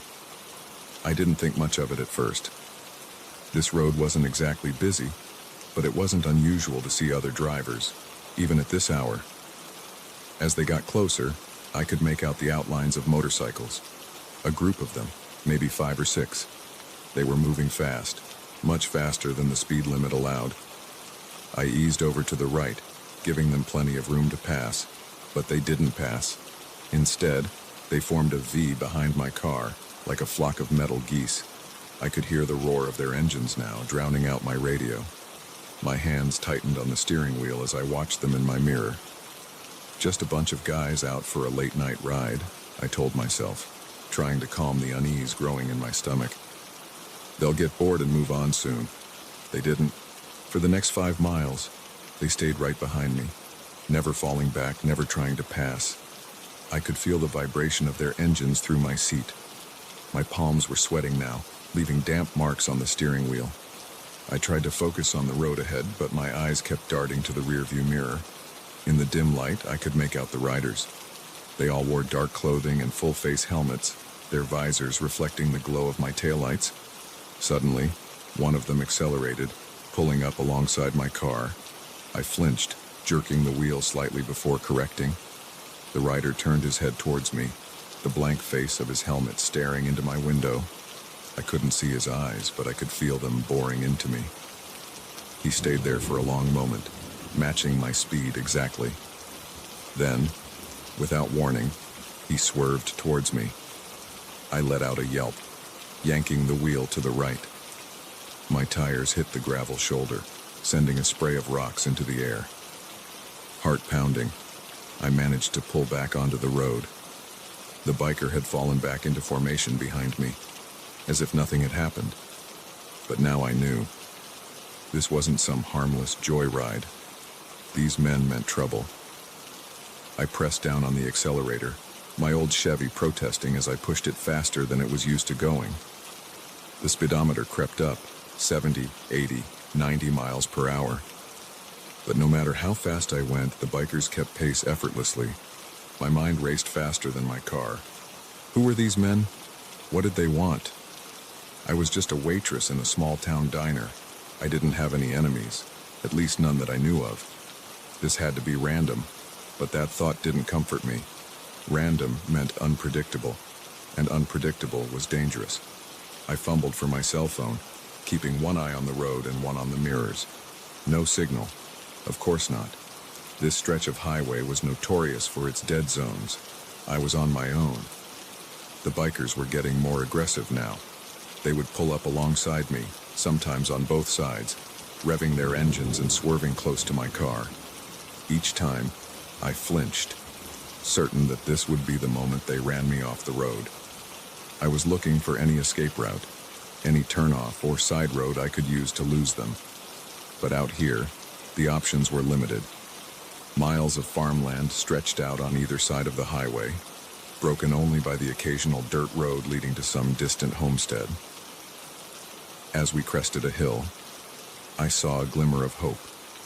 The lights of a gas station in the distance. It wasn't much, but it was civilization.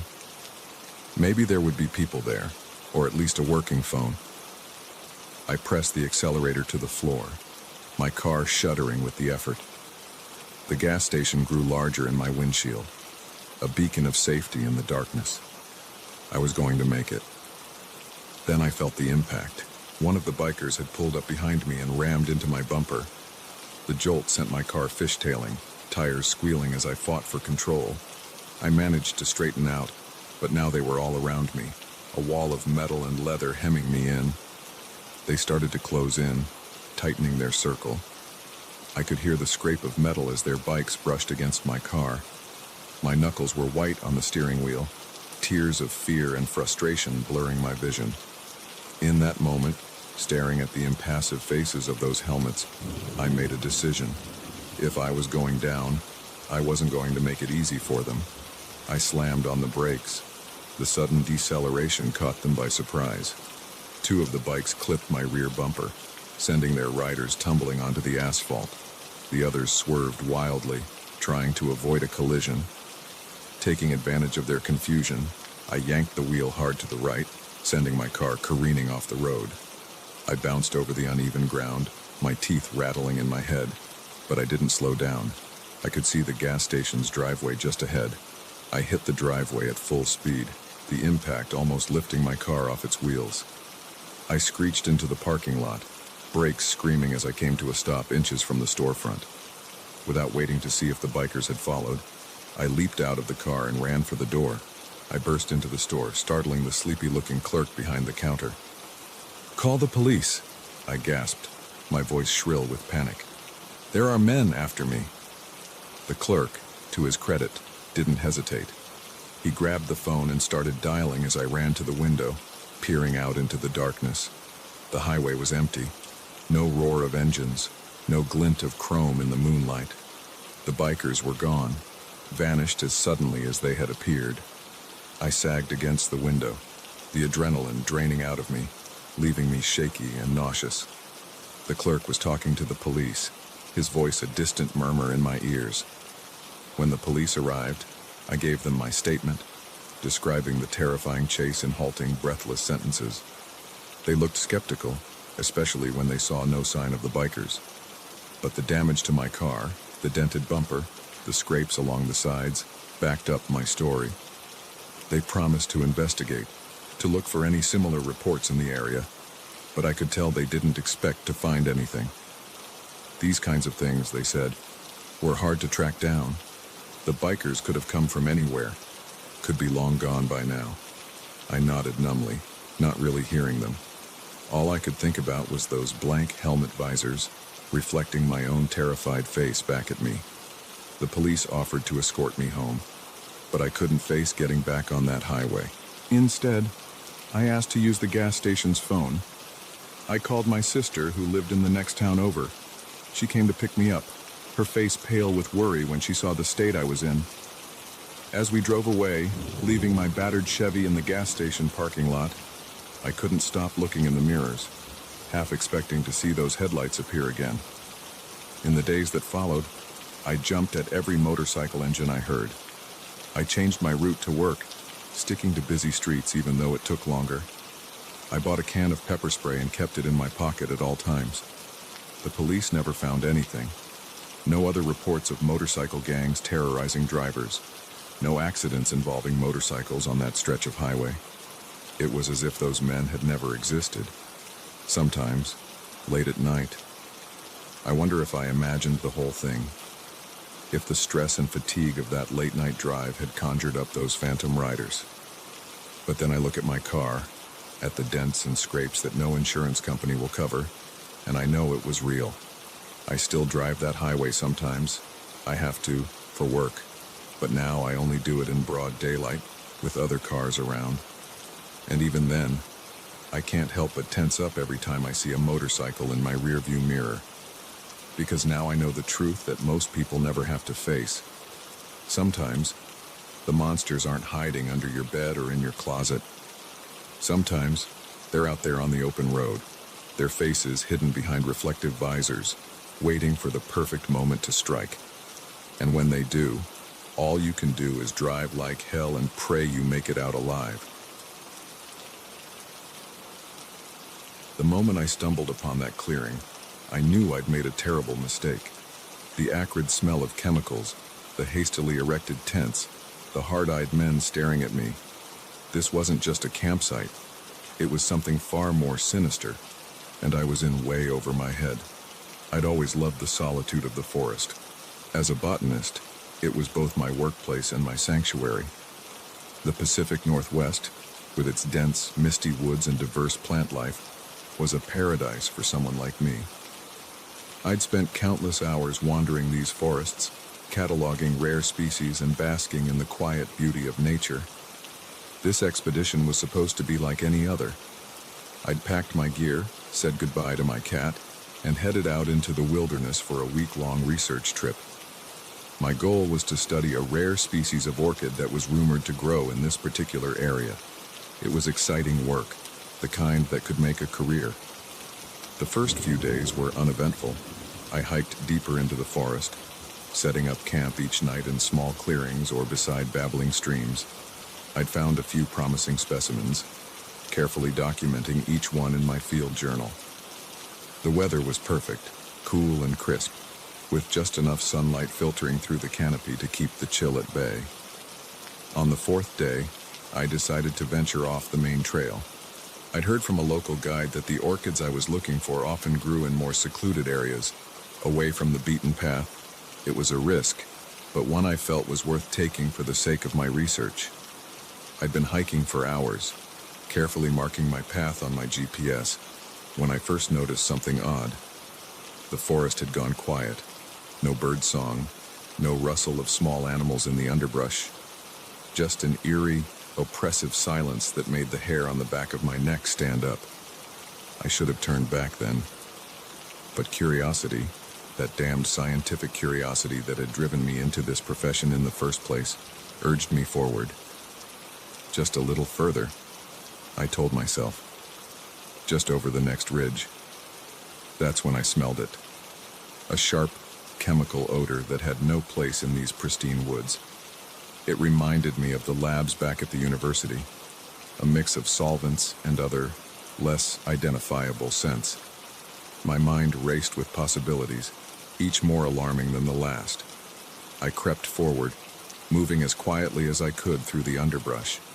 The smell grew stronger, and I could hear voices now, low, urgent murmurs that carried on the still air. And then I saw it. The clearing, the tents, the men. There were about half a dozen of them, moving purposefully between makeshift structures. I could see equipment scattered around, not the kind used for camping or hiking, but industrial-looking machines with tubes and dials. In the center of it all was a large blue barrel, its contents a mystery I didn't want to solve. I knew immediately what I'd stumbled upon. A meth lab, hidden deep in the forest where law enforcement rarely ventured. My heart began to race, and I could feel sweat beading on my forehead despite the cool air. Slowly, carefully, I began to back away. If I could just retreat without being noticed, I could hike back to my camp, pack up, and get the hell out of here. I'd report what I'd seen to the authorities once I was safely back in civilization. But fate, it seemed, had other plans. As I took another step back, my foot came down on a dry branch. The crack echoed through the clearing like a gunshot. Every head turned in my direction. For a moment, time seemed to stand still. I stood frozen, staring at the men, and they stared back. I could see the shock on their faces quickly morphing into something more dangerous: anger, fear, determination. Then someone shouted, "Get her!" and all hell broke loose. I ran. I ran like I'd never run before, crashing through the undergrowth with no regard for stealth or direction. All that mattered was putting as much distance between myself and those men as possible. I could hear them behind me, their shouts and the sound of breaking branches spurring me to greater speed. My lungs burned and my legs ached, but terror kept me moving. I had no plan, no destination in mind. The carefully marked trail I'd followed here was forgotten in my panic. I was running blind, ducking under low-hanging branches and leaping over fallen logs. A gunshot rang out, the sound echoing through the trees. I yelped involuntarily, ducking lower as I ran. They were shooting at me. This wasn't just about chasing away an unwanted witness anymore. These men were willing to kill to protect their operation. I don't know how long I ran. Time lost all meaning in the frantic flight through the forest. But eventually, I realized I couldn't hear my pursuers anymore. The forest was quiet again, save for the sound of my own ragged breathing. I slowed to a stop, legs trembling with exertion and fear. Leaning against a tree, I tried to catch my breath and take stock of my situation. I was lost. That much was certain. In my panic, I'd left the trail far behind, and I had no idea which direction would lead me back to my camp or to safety. My backpack was still at my campsite, along with most of my supplies. All I had on me was my field journal, a water bottle, and a small first aid kit. It wasn't much to survive on, especially if I was going to be out here for days. As my breathing slowed, I became aware of a stinging sensation on my arm. Looking down, I saw a long scratch, probably from a branch I'd run into during my escape. It was bleeding sluggishly, but didn't look too serious. Still, I cleaned and bandaged it as best I could with my limited supplies. Night was falling, the forest growing darker by the minute. I knew I needed to find shelter, but the thought of stopping, of making myself vulnerable, sent a fresh wave of panic through me. What if they were still out there searching? In the end, exhaustion made the decision for me. I found a dense thicket, crawled inside, and curled up as small as I could make myself. Sleep was impossible, but I dozed fitfully, jerking awake at every sound. The next few days were a blur of hunger, fear, and desperate attempts to find my way back to civilization. I walked during the day, trying to follow the sun and hoping it would lead me east, towards the ranger station I knew was somewhere in that direction. At night, I hid, too terrified to light a fire even as the temperature dropped. I rationed my water carefully, but it ran out on the second day. After that, I drank from streams when I could find them, praying I wouldn't get sick. Hunger was a constant companion, a gnawing ache in my belly that I tried to ignore. On the third day, I thought I heard the distant sound of a helicopter. I ran towards the noise, waving my arms and shouting, but the sound faded before I could reach a clearing. I collapsed to the ground, sobbing with frustration and fear. It was on the fourth day that I finally saw something that gave me hope.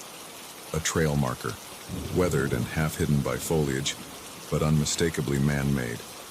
I nearly wept with relief. Following the markers, I eventually found my way to a wider trail, and from there to a fire road. I was limping by then, my feet blistered and sore, my body weak from lack of food and sleep, but the sight of that road gave me a surge of energy. I followed it, moving as quickly as I could manage.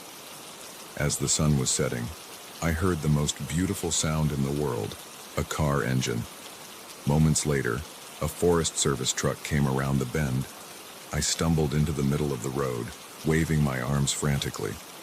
The ranger who picked me up was shocked by my appearance and my story. He radioed for backup immediately, and soon I was being whisked away to safety, wrapped in a blanket in the back of his truck. The aftermath was a whirlwind of police interviews, medical checkups, and debriefings with my university. The meth lab was found and dismantled, though the men operating it had long since fled. My research was put on hold indefinitely as I recovered from my ordeal. It's been months now, and I still haven't gone back into the deep forest. The thought of those quiet woods, once so comforting, now fills me with dread. I have nightmares about running through endless trees, nameless threats always just behind me. But I'm healing, slowly but surely. I've started doing research in more accessible areas, always with a partner now. And someday, I hope to find the courage to venture back into the deep wilderness. Because despite everything, I still love the forest. It's a part of me, for better or worse. I know now that nature isn't always benign, that dangers can lurk in the most beautiful places. But I also know that I'm stronger than I ever thought possible. I survived those terrifying days alone in the woods, outwitted those who meant me harm, and that's a kind of strength that no one can take away from me.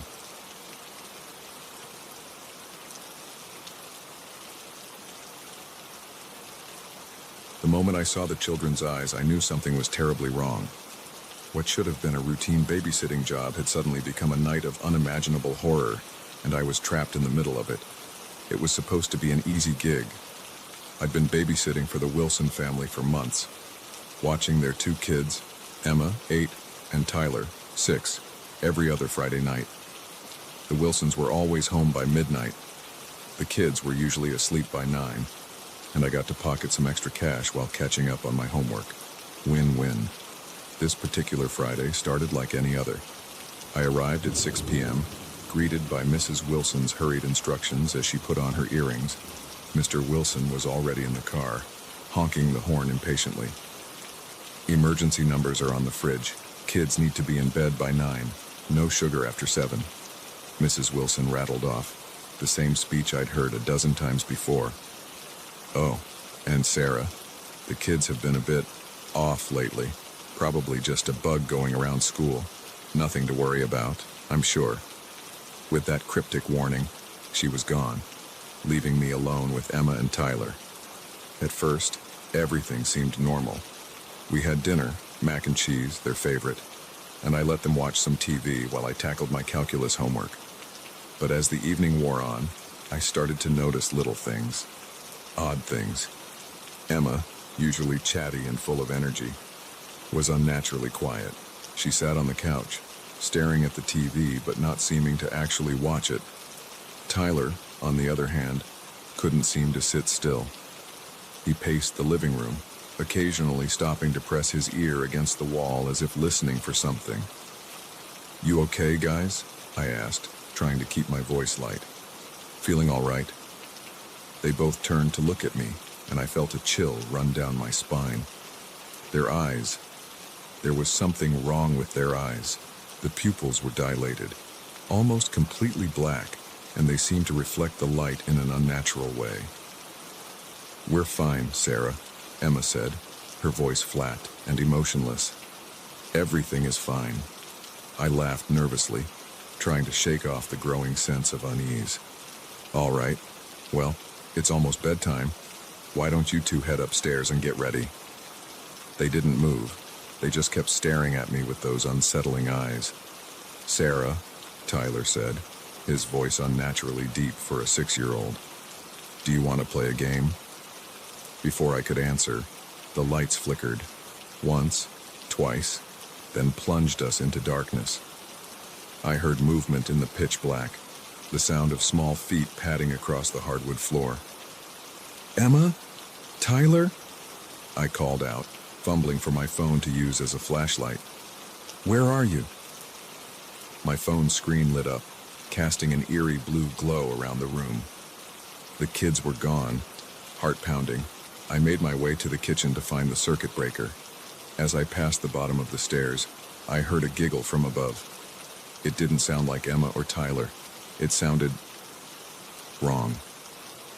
I found the breaker box and flipped the switches. The lights came back on, and I breathed a sigh of relief. But the relief was short-lived. As I turned back towards the living room, I saw something that made my blood run cold. On the wall, written in what looked horribly like blood, were the words, "Come play with us, Sarah." This had to be a prank, right? Some elaborate joke the Wilsons were playing on me. But even as I thought it, I knew it wasn't true. The fear I felt was too real, too primal. I ran to the front door, thinking only of escape, but it wouldn't open. The knob turned, but it was like something on the other side was holding it shut. "Emma! Tyler!" I shouted, my voice cracking with panic. "This isn't funny. Come out right now." In response, I heard that same wrong giggle, this time coming from the kitchen. I spun around, and there they were, standing side by side in the doorway. But they didn't look like Emma and Tyler anymore. Their skin was pale, almost translucent, with dark veins visible beneath the surface. Their mouths were stretched into impossible grins, revealing rows of sharp, pointed teeth. And their eyes. God. Their eyes were completely black now, like bottomless pits. "What's wrong, Sarah?" Emma asked, her voice a raspy parody of her usual childish tone. "Don't you want to play?" I backed away, my mind reeling. This couldn't be happening. Things like this don't happen in real life. But the terror I felt was undeniably real. "What are you?" I whispered, my back pressing against the locked front door. Tyler cocked his head to the side at an unnatural angle. "We are hungry, Sarah. So very hungry. And you smell delicious." They began to move towards me. their movements jerky and uncoordinated, like marionettes controlled by an unskilled puppeteer. I looked around frantically for a weapon, anything I could use to defend myself. My eyes fell on the umbrella stand next to the door. I grabbed an umbrella, holding it out in front of me like a sword. "Stay back," I yelled, trying to sound braver than I felt. They paused, looking at each other with those terrible black eyes. Then, in perfect unison, they began to laugh. It was a horrible sound, like nails on a chalkboard mixed with the growl of a wild animal. I took advantage of their momentary distraction to make a run for the stairs. If I could get to the second floor, maybe I could find a window to escape from. I took the stairs 2 at a time, the children's laughter echoing behind me. I burst into the master bedroom, slamming the door shut and pushing a heavy dresser in front of it. Panting, I ran to the window and tried to open it. It was stuck. I grabbed a lamp from the bedside table and smashed the glass, not caring about the cuts I got on my hands. As I was about to climb out, I heard a sound that made my heart stop. From the other side of the bedroom door came a soft, sing-song voice. "Sarah, oh Sarah, why do you run? The fun has only just begun." The dresser began to move, inch by inch, as if pushed by an invisible force. I knew I was out of time. I climbed out onto the roof, the sharp edges of the broken window tearing at my clothes. The ground looked impossibly far away, but I knew I had no choice. Behind me, I could hear the bedroom door creaking open. I jumped. The fall seemed to last forever. Then I hit the ground, pain exploding through my leg as I landed awkwardly, but adrenaline kept me moving. I limped as fast as I could towards the street, not daring to look back. I made it to the neighbor's house, pounding on their door and screaming for help. The porch light came on, and I heard the sound of locks being undone.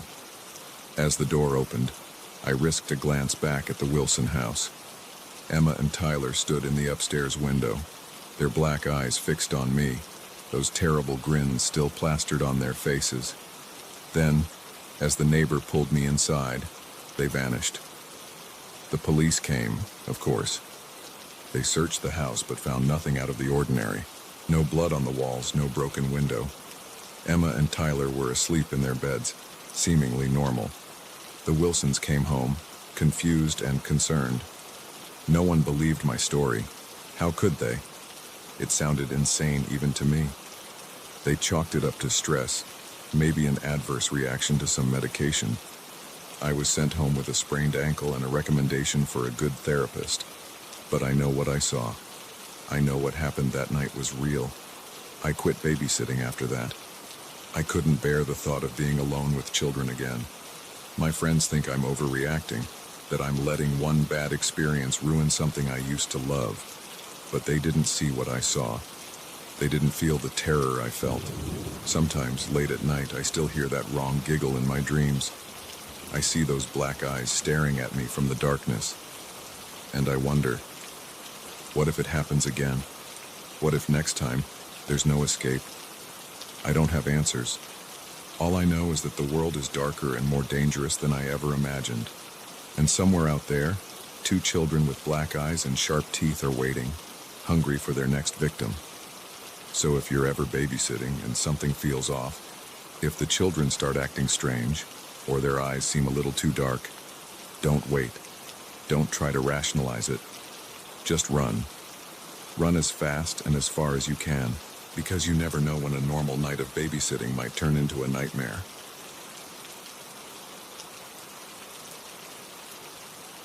The first time I saw my neighbor drag a suspiciously human-shaped bag into his basement, I told myself it was just my imagination running wild.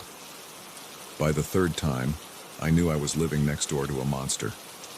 It all started on a perfectly ordinary Tuesday evening. I had just moved into my new rental home in a quiet suburban neighborhood, eager for a fresh start after a messy breakup. The house was a bit old and creaky, but it had character, and more importantly, it was affordable. I was unpacking boxes in the living room when I first noticed him. My new neighbor. He was a tall, thin man with graying hair and wire-rimmed glasses. From my window, I watched as he methodically mowed his perfectly manicured lawn. There was something off about the way he moved, too precise, too controlled, but I brushed it off. After all, I'd always been prone to overthinking. That night, as I was drifting off to sleep, I heard a strange noise, a sort of dragging sound followed by a heavy thud. Curious, I peeked out my bedroom window. In the dim glow of the streetlight, I saw my neighbor struggling with what looked like a large, heavy bag. He was pulling it towards his basement door. For a moment, just a split second really, I could have sworn I saw the bag move. But then he disappeared into the basement, and I convinced myself it was just a trick of the light. Probably just taking out some old garbage, I reasoned. Nothing to worry about. The next morning, everything seemed normal.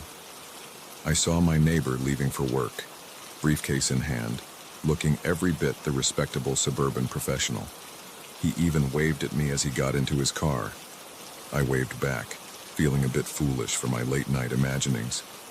But then it happened again, and again. Always late at night, always when he thought no one was watching. The same routine, the dragging sound, the struggle with the bag, the disappearance into the basement. And each time, I became more and more certain that what I was seeing wasn't normal. I started paying closer attention to my neighbor. His name was Harold. I learned from our brief interactions over the fence. He was polite, if a bit reserved. He worked as an accountant in the city. He kept to himself mostly, but that wasn't unusual in this neighborhood.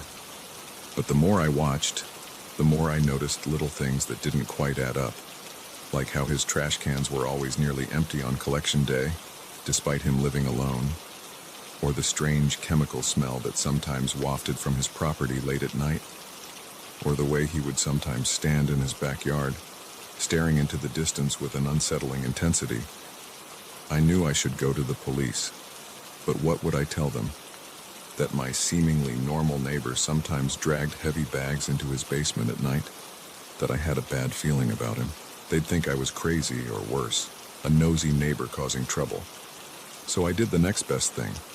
I started investigating on my own. I know. It sounds insane. But I couldn't just sit back and do nothing. Not when I was convinced something terrible was happening right next door. I began by keeping a detailed log of Harold's comings and goings. I noted the times he left for work, when he returned, and most importantly, when those late-night trips to the basement occurred. I even invested in a pair of binoculars for better nighttime viewing. If anyone had seen me, they would have thought I was the crazy one. As the weeks passed, a pattern emerged.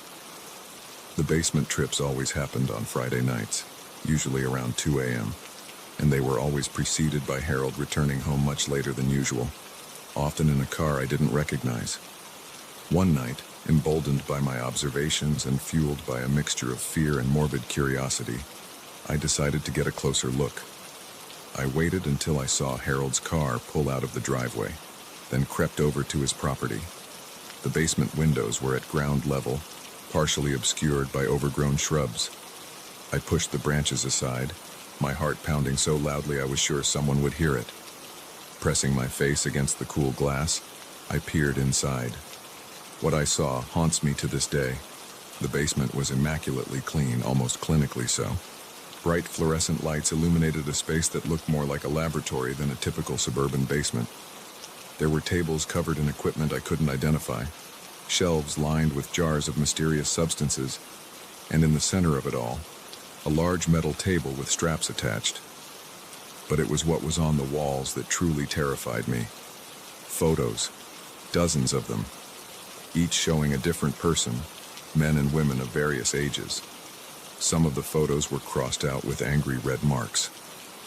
I stumbled back, my mind reeling. This was evidence. Real, concrete evidence that something horrific was happening in that basement. I had to do something. I ran back to my house, fumbling with my phone to call 911. But just as I was about to dial, headlights swept across my living room. Harold was back. Panic seized me. What if he had seen me? What if he knew that I knew? I couldn't call the police now, not with him right there. He'd hear the sirens. He'd know it was me. So I waited. watching through my window as Harold got out of his car. He was carrying something, a bag, just like all the other times. But this time, I knew what was in it, or rather, who. I felt paralyzed with fear. I wanted to run out there, to stop him somehow, to save whoever was in that bag. But I was terrified. What if he overpowered me? What if I became his next victim? So I did the only thing I could think of. I turned on every light in my house. I cranked up my TV volume as loud as it would go. I made as much noise as possible, hoping to disrupt whatever he had planned. It worked, sort of. Harold hesitated, looking towards my house with a mixture of confusion and anger. Then, instead of heading to the basement, he dragged the bag around to his garage. I kept up the noise all night, not daring to sleep. When morning came, I was exhausted but determined. I had to end this, one way or another. As soon as I thought it was late enough, I called the police. I told them everything. About the bags, the basement, the photos on the wall. I must have sounded like a madwoman, but something in my voice must have convinced them to at least check it out. The next few hours were a blur. Police cars descended on our quiet street. I watched from my window as they knocked on Harold's door, as they led him out in handcuffs, as they brought in dogs to search the property. And then, the grim discoveries began. Bodies found buried in the backyard, evidence of horrific crimes in the basement. The toll of Harold's victims climbed higher and higher as the investigation unfolded. The neighborhood was in shock. How could this have happened here, in our quiet suburb? How had no one noticed? But I had noticed, and the guilt of not acting sooner weighed heavily on me. Could I have saved some of those people if I'd gone to the police earlier? If I hadn't let fear and doubt hold me back? In the days that followed, I gave countless statements to the police. I was hailed as the one who had finally put a stop to Harold's reign of terror. But it didn't feel like a victory. Not when I thought of all the lives lost, all the families destroyed. The media descended on our street, hungry for every detail of the gruesome story. I couldn't escape the constant reminders of what had happened right next door. The house where I had hoped to find a fresh start had become a prison of guilt and fear. I couldn't sleep without seeing those photos on Harold's basement wall. I couldn't look at my neighbor's house without imagining the horrors that had taken place inside. Every unexpected sound made me jump, convinced that somehow Harold had come back to silence the neighbor who had exposed his crimes. In the end, I couldn't stay. I moved out less than a month after Harold's arrest, leaving behind the house and the nightmares it held. But the memories followed me. They still do. Now, years later, I still find myself watching my neighbors a little too closely. Every odd sound, every late-night activity sets my heart racing. I know it's irrational, but I can't help it. Once you've seen the darkness that can hide behind a seemingly normal facade, it's impossible to unsee it. So if you ever have that nagging feeling that something's not quite right, don't ignore it. Don't let fear or doubt or the desire to mind your own business stop you from acting. Because sometimes, the monster isn't hiding under the bed or in the closet. Sometimes it's right next door, mowing its lawn and waving hello. And by the time you realize it, it might be too late.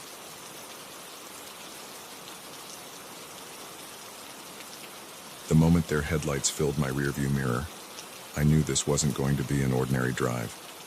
Little did I know, those glaring beams would lead me down a road of terror I never thought existed outside of nightmares.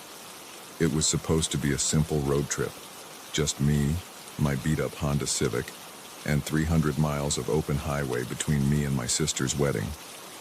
I'd made this drive a dozen times before, always opting for the scenic route that wound through the mountains rather than the crowded interstate. The views were breathtaking, and the solitude was a welcome break from my hectic city life. I left late, around 9 p.m., figuring I'd drive through the night and arrive just in time for the rehearsal dinner. The first few hours were uneventful. The radio kept me company as I navigated the dark, twisting roads, my headlights cutting through the inky blackness of the forest on either side. It was just past midnight when I first noticed the car behind me. At first, I didn't think much of it. This road wasn't exactly busy, but it wasn't uncommon to see other travelers, even at this hour. But as the minutes ticked by, I realized they weren't passing or falling behind. They were maintaining a constant distance, close enough that their headlights flooded my car with harsh light. I squinted, trying to make out the vehicle in my mirror. It looked like a large pickup truck, but the glare made it hard to see any details. A sense of unease began to creep over me. Why were they following so closely? There was plenty of room to pass on this stretch of road. Trying to shake off my growing paranoia, I eased my foot off the gas, slowing down to give them an opportunity to go around. But they just slowed down too, maintaining that same uncomfortably close distance. My heart started to beat a little faster. This wasn't normal behavior. I pressed down on the accelerator, pushing my old Civic faster than I usually would on these winding mountain roads. The truck kept pace effortlessly. That's when I noticed the second set of headlights. Another vehicle had joined the first, both of them now tailing me closely. My palms began to sweat as I gripped the steering wheel tighter. This couldn't be a coincidence. Two vehicles, working in tandem, following me in the middle of nowhere in the dead of night. Every instinct I had was screaming that something was very, very wrong. I fumbled for my phone, thinking to call for help, only to see the dreaded "no service" white message on the screen. Of course, these mountain roads were notorious for their lack of cell coverage. The vehicles behind me suddenly revved their engines, the sound echoing off the trees. I jumped, my car swerving slightly before I regained control. They were toying with me, I realized, like predators playing with their prey before moving in for the kill. My mind raced, trying to remember if I'd seen any towns or gas stations recently, but I knew the truth. I was miles from anywhere, alone on this dark road with whoever was in those vehicles. Suddenly, the truck behind me flashed its high beams. Once, twice, 3 times. Then I heard a sound that made my blood run cold. A long, loud blast from a truck horn. It wasn't a greeting or a warning. It sounded like a signal. The second vehicle, which I could now see was some kind of SUV, suddenly accelerated. It pulled alongside my car, pacing me. I risked a glance over, but the windows were tinted dark. I couldn't see who was driving. Then, without warning, the SUV swerved towards me. I yanked the wheel hard, barely avoiding a collision. My tires screeched as I fought to keep control, heart pounding so hard I could hear it over the roar of engines. They were trying to run me off the road. Panic surged through me. This wasn't just harassment anymore. These people, whoever they were, meant to hurt me. Or worse. I floored the accelerator, pushing my poor old car to its limits. The engine whined in protest as the speedometer crept past 80, 90, 100 miles per hour. It was madness to drive this fast on these roads, but I was beyond caring about safety. My only thought was escape. The truck and SUV kept pace, one on either side of me now. They were trying to box me in, I realized with growing horror. At these speeds, the slightest miscalculation would send us all careening off the road. Up ahead, I saw a turnoff, a smaller road, unmarked, branching off into the darkness. In a split-second decision, I wrenched the wheel, brakes screeching as I made the turn at the last possible moment. I heard the blare of horns and the squeal of tires as my pursuers tried to follow. But they were larger, heavier vehicles. They couldn't make the turn at this speed. The new road was narrower, rougher. My car bounced and shuddered as I sped down it, branches whipping past my windows. I didn't slow down. I couldn't. The sound of engines behind me told me the reprieve was only temporary. I drove blindly, taking turns at random whenever the road forked. My only goal was to put as much distance between myself and those vehicles as possible. But with each passing minute, a new fear began to grow. I was hopelessly lost. After what felt like hours but was probably only 20 minutes, I could no longer hear engines behind me. I slowed down, my car limping along, the engine making ominous noises. I'd pushed it way too hard. I found myself on a dirt road, barely more than a trail. Trees pressed in on all sides. The silence was oppressive after the chaos of the chase. Then, through the trees, I saw a glimmer of light. Hope surged through me. Civilization, safety. I followed the light, the road widening slightly. As I rounded a bend, I saw its source, a small gas station, its fluorescent lights a beacon in the darkness. I pulled up to the pumps, my hands shaking so badly I could barely turn off the engine. As I stumbled out of the car, the door to the station opened. An old man peered out, looking confused and a little wary. "You all right, miss?" he called out. The concern in his voice broke something in me. I burst into tears, the full weight of what had just happened crashing down on me. Between sobs, I managed to explain what had happened. The old man listened, his face growing grave. He ushered me inside, locking the door behind us. "You're not the first," he said, handing me a cup of coffee. "We've had reports of something like this happening on that road. Folks being run off the road, cars disappearing. Police say they can't find any evidence, but..." He trailed off, shaking his head. He let me use the phone to call the police, then my sister to let her know I'd be late. As I waited for the cops to arrive, I couldn't stop shaking. Every sound made me jump, convinced my pursuers had found me. When the police finally showed up, they took my statement, but I could tell they were skeptical. No, I couldn't describe the vehicles beyond a truck and an SUV. No, I didn't get a look at the drivers. No, I had no idea why they might have targeted me. They promised to look into it, to patrol the area. But I could see in their eyes they didn't really believe me. Or maybe they did, but knew there was little they could do. The old man offered to let me stay at the station until morning. I accepted gratefully, too terrified to get back on the road. As the sun rose, painting the sky in shades of pink and gold, I finally felt safe enough to continue my journey. But as I pulled out of the gas station, I couldn't shake the feeling that somewhere out there, those vehicles were waiting, watching, ready to resume the chase. I made it to my sister's wedding, shaken but alive. I told my family a sanitized version of events, not wanting to worry them. But from that day on, I've never driven that road again. I stick to well-lit, well-traveled highways now, always watchful of who might be behind me. Because now I know the truth that most people never have to face. Sometimes, the monsters aren't hiding in the dark. Sometimes, they're right there on the road with us, hiding behind glaring headlights and tinted windows. And once you've seen them, you can never unsee them. So if you're ever driving late at night, and you see headlights in your rearview mirror that seem a little too close, a little too persistent, don't dismiss that feeling in your gut. It might just save your life. Because out there on the dark, lonely roads, not everyone is just trying to get home. Some are hunting, and you never know when you might become the prey.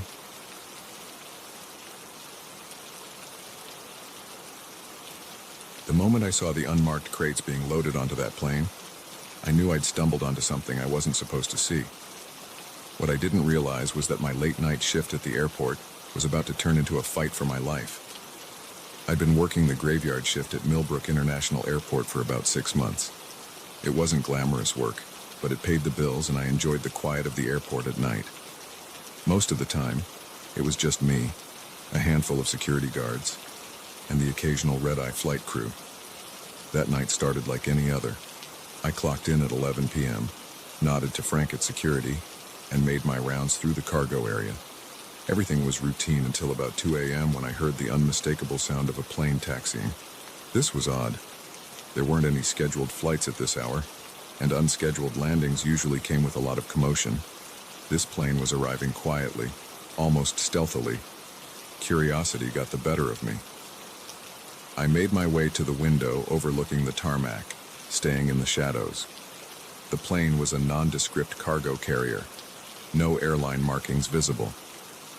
As I watched, a group of men emerged from a hangar I thought was empty. They were dressed in dark clothes, moving with purpose. The cargo hold of the plane opened, and the men began unloading crates, large, wooden crates with no markings. My heart started to race. This wasn't normal cargo handling procedure. Every box that goes through this airport is supposed to be logged, labeled, and tracked. These crates were anonymous, invisible. I should have walked away right then. Should have minded my own business and gone back to my rounds. But something kept me rooted to the spot, watching as crate after crate was unloaded and whisked away into the hangar. Then I saw something that made my blood run cold. As one of the men was carrying a crate, he stumbled. The crate hit the ground hard and the lid popped partially open. In the dim light of the tarmac, I saw something glint inside. Something that looked horribly like the barrel of a gun. My mind was reeling. Guns? Being smuggled through our airport? This was big, dangerous stuff. I needed to tell someone time to report this. But as I turned to leave, my elbow knocked against a metal shelf. The clang echoed in the quiet night.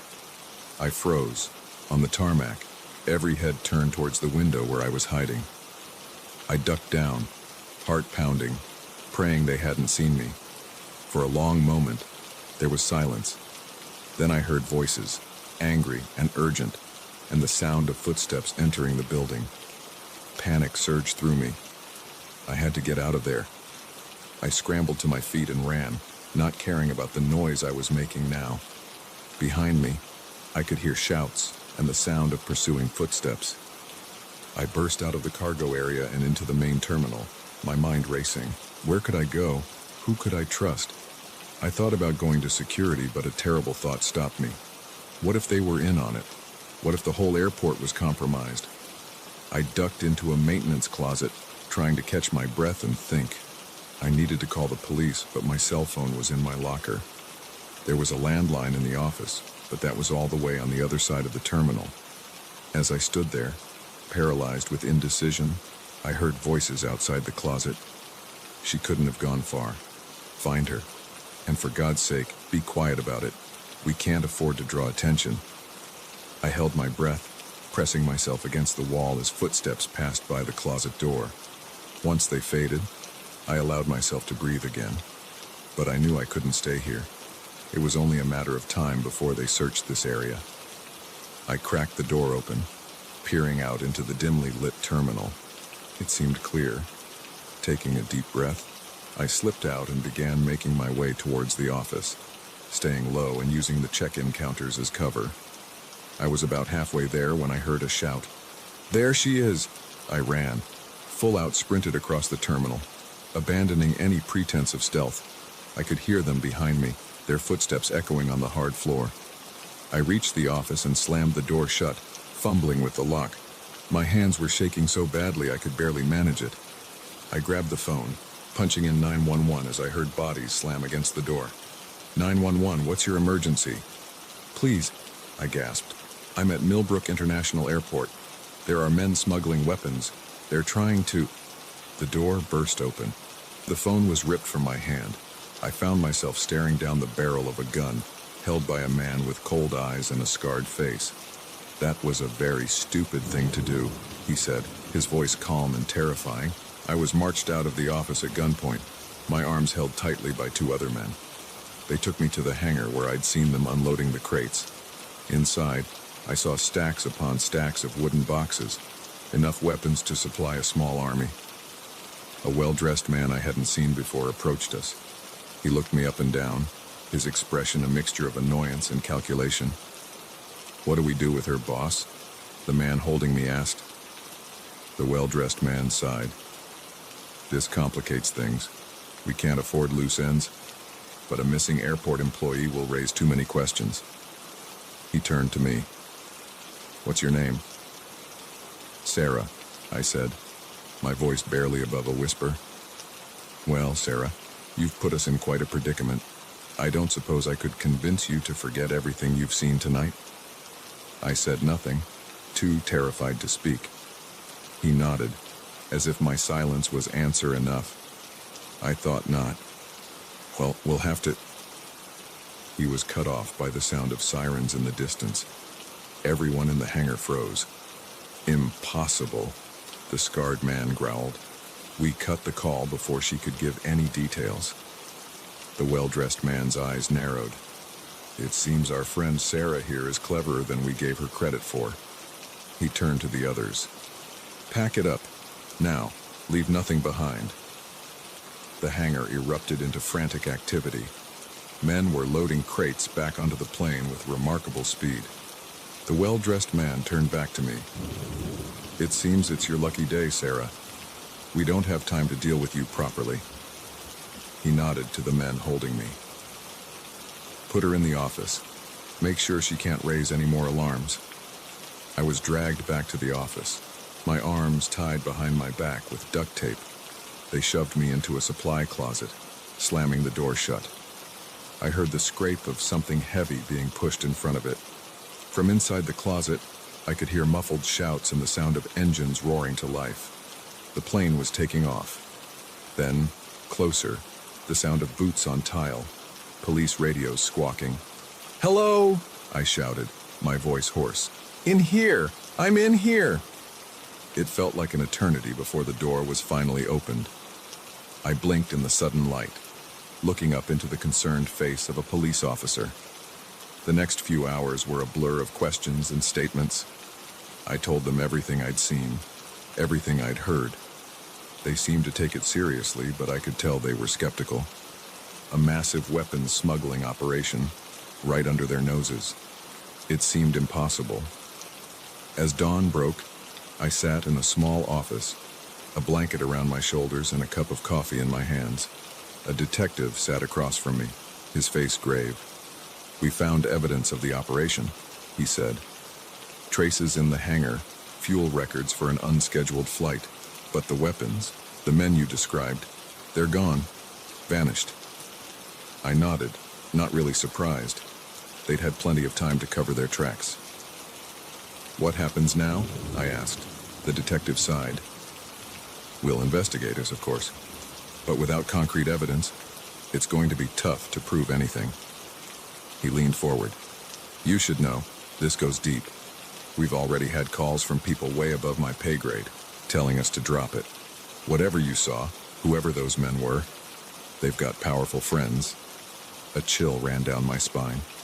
"Am I in danger?" He hesitated, then nodded slowly. "I think you might be. We can offer you protection, maybe even a new identity if it comes to that. But your life as you knew it, I'm sorry, but that's over." As I left the airport that morning, squinting in the bright sunlight, I knew nothing would ever be the same. My normal life had been shattered in a single night, replaced by a world of shadows and secrets. I don't work at the airport anymore. I move around a lot, always looking over my shoulder, because I know the truth now. I've seen behind the curtain, glimpsed the dark machinery that moves beneath the surface of our world. And I know that somewhere out there, those men are still operating, still smuggling, still killing, and they haven't forgotten about me. The night shift worker who saw too much and lived to tell the tale, at least for now. So if you're ever working late, in an airport or anywhere else, and you see something that doesn't seem quite right, think carefully before you act, because once you step into the shadows, there's no stepping back into the light. The night shift never really ends. It just gets darker. The moment I saw the blood-stained tent, I knew my peaceful hiking trip had just become a nightmare. What I didn't realize was that I was about to become the prey in a twisted game of cat and mouse. It was supposed to be a solo weekend getaway, just me and the great outdoors. I'd been planning this trip for months, meticulously mapping out my route through the Cascade Mountains. As an experienced hiker, I wasn't worried about the solitude. In fact, I was looking forward to it. The first day went exactly as planned. I covered good ground, the weather was perfect, and the views were breathtaking. As the sun began to set, I found a nice clearing to set up camp. I had just finished my freeze-dried dinner when I decided to take a short evening walk to stretch my legs before turning in. That's when I saw it. About a quarter mile from my campsite, partially hidden behind some trees, was another tent. At first, I thought nothing of it. Other hikers weren't uncommon in these parts, even if I hadn't expected to run into anyone this far off the main trail. But as I got closer, I realized something was wrong. The tent was in disarray. One side collapsed and the entrance flap torn. And there, stark against the green fabric, were dark stains that could only be blood.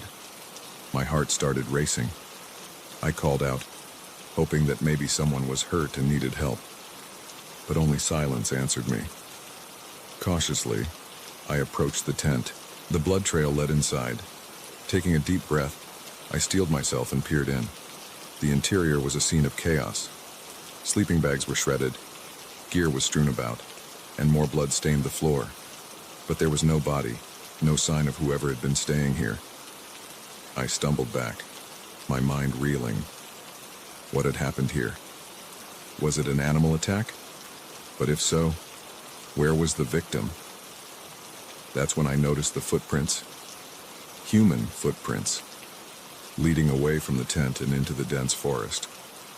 And they weren't stumbling or erratic, as you'd expect from someone injured.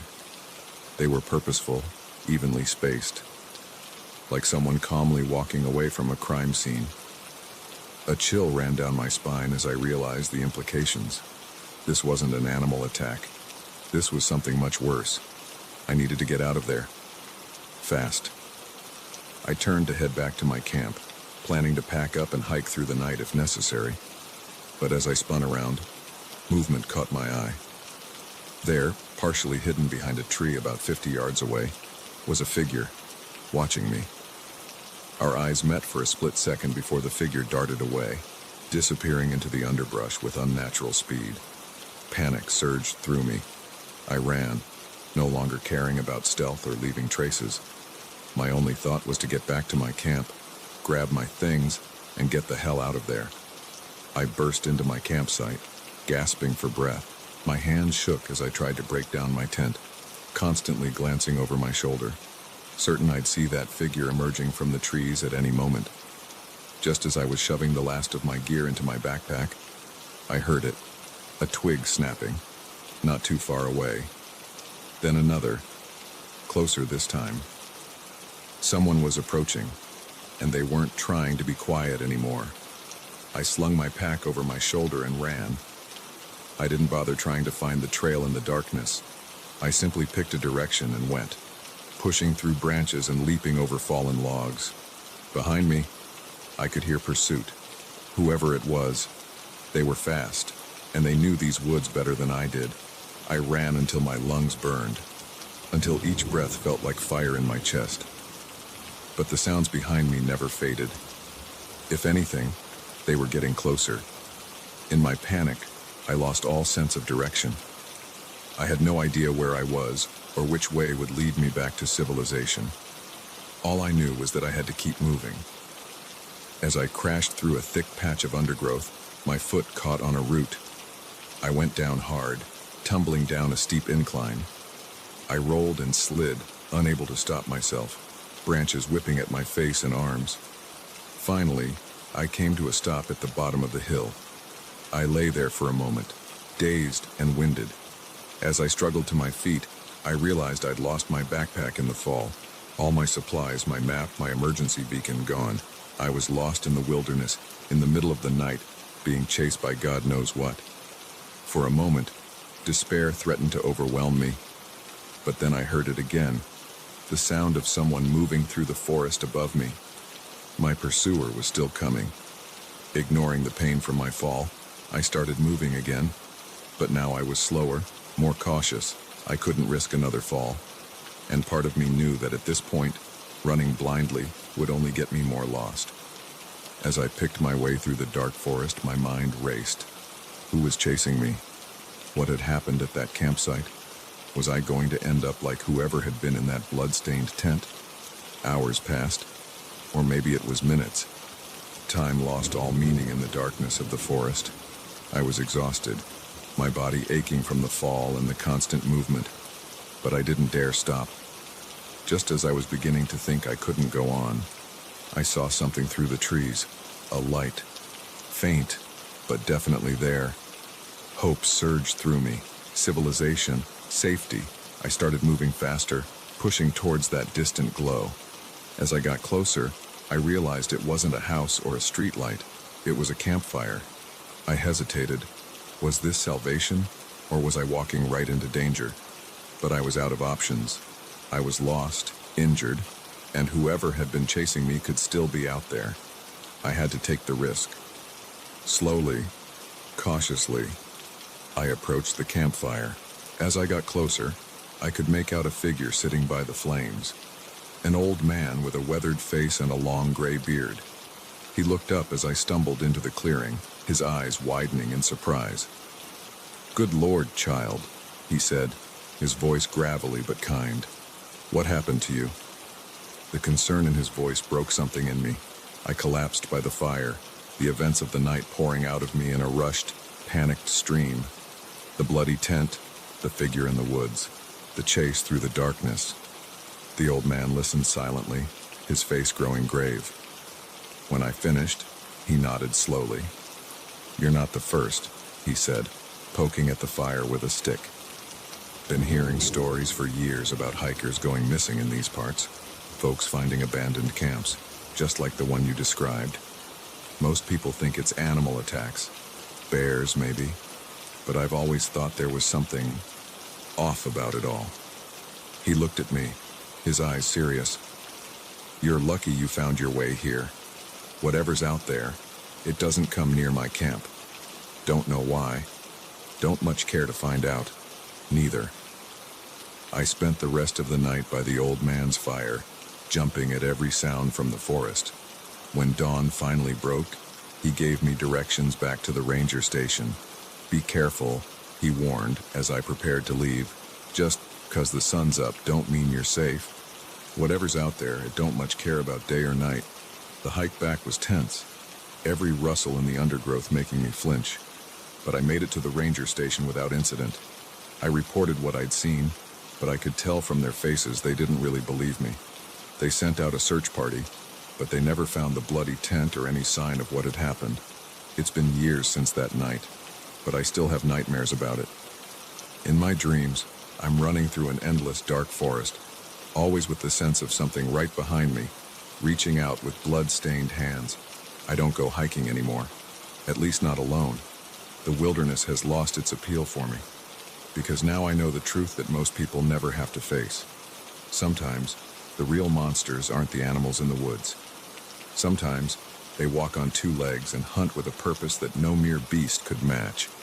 So if you're ever out in the wilderness and you come across an abandoned campsite, or if you feel eyes watching you from the trees, don't ignore that feeling in your gut. It might just save your life. Because out there in the deep, dark woods, not everyone is just enjoying nature. Some are hunting, and you never know when you might become the prey.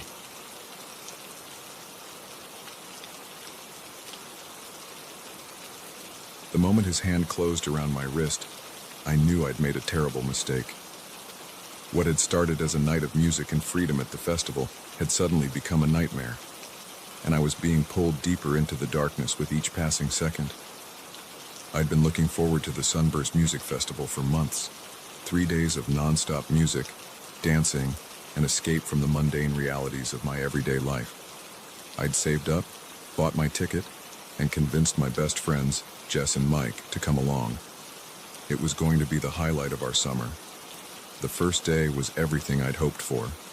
The energy was electric, the music pulsing through my body, making me feel more alive than I had in years. Jess, Mike, and I danced until our feet ached, laughed until our sides hurt, and marveled at the sea of people all there for the same reason, to lose themselves in the music. It was during a set by my favorite DJ that things started to go wrong. The crowd was massive, everyone pressed together, moving as one to the thunderous beat. In the chaos, I got separated from Jess and Mike. At first, I wasn't too worried. We'd agreed on a meeting spot for situations like this. I figured I'd find them there after the set, but as I tried to make my way through the crowd, I felt disoriented. The press of bodies seemed suffocating, the music too loud, the flashing lights disorienting. That's when I felt a hand on my shoulder. I turned to see a guy about my age, tall with dark hair and kind eyes. He smiled, leaning in close so I could hear him over the music. "You okay?" he shouted. "You look a little lost." I nodded, grateful for the concern. I got separated from my friends, I yelled back. He nodded in understanding. I can help you find them if you want. I'm Tom, by the way. I hesitated for a moment. My parents had always warned me about strangers, but this was a music festival. Everyone was a stranger here, and Tom seemed genuinely nice. Plus, I reasoned, we were surrounded by thousands of people. What could go wrong? I'm Sarah, I replied. And yeah, that'd be great, thanks. Tom took my hand, to avoid losing me in the crowd, he said, and began leading me through the mass of dancing bodies. I noticed we were moving away from the main stage, towards the outskirts of the festival grounds. Where are we going? I asked, having to shout to be heard over the music. It's too crowded here, Tom replied. We'll have a better chance of spotting your friends from the hill over there. It made sense, so I followed. As we got further from the main crowd, the music became a distant thrum. The festival lights didn't reach this far, and the darkness pressed in around us. A tendril of unease began to curl in my stomach. Maybe we should go back, I suggested. And my friends are probably looking for me. Tom's grip on my hand tightened. Just a little further, he insisted. Trust me. That's when I saw them. 2 other men, lurking in the shadows near a cluster of trees. They straightened as we approached, and I saw one of them smile. It wasn't a friendly smile. Fear shot through me like an electric current. I tried to pull my hand away, but Tom's grip was like iron. Let go of me, I demanded, panic rising in my voice. Tom turned to me, and the kindness I'd seen earlier was gone from his eyes. In its place was something cold and predatory. Now, he said, his voice low and menacing. Don't make a scene. You wouldn't want to ruin everyone's good time, would you? I opened my mouth to scream, but before I could, one of the other men was behind me, a hand clamped over my mouth. I struggled, kicking and thrashing, but they were too strong. Feisty one, isn't she? The third man chuckled. This is gonna be fun. Terror consumed me. This couldn't be happening.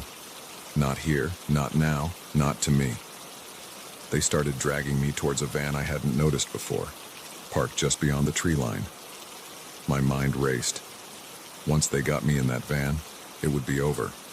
I had to do something. Anything. In desperation, I went limp, letting my full weight drop suddenly. It caught them by surprise. The man holding me stumbled, his grip loosening just enough for me to wrench free. I ran. I ran faster than I ever had in my life. My heart pounding so hard I thought it might burst from my chest. I could hear them behind me, shouting, their footsteps pounding on the grass. I screamed as I ran, hoping someone, anyone, would hear me over the distant music. Help! Somebody help me! I risked a glance back and saw Tom gaining on me, his face contorted with rage. I pushed myself harder, my lungs burning, my legs aching. Suddenly, I broke through the tree line and found myself back at the edge of the festival. The lights, the noise, the crowd, it all hit me at once like a wave of relief. Help! I screamed again, running towards the nearest group of people. Please help me! A security guard turned at the sound of my voice. He must have seen the terror on my face, or maybe he saw my pursuers, because he immediately started towards me, hand going to his radio. I reached him, gasping for breath, tears streaming down my face. They tried to...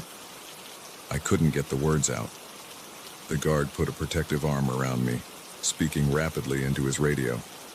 I turned to see Tom and his friends skid to a stop at the edge of the crowd. For a moment, our eyes met. Then they turned and melted back into the darkness. What followed was a blur. Police interviews, a trip to the hospital for a checkup, tearful reunions with Jess and Mike.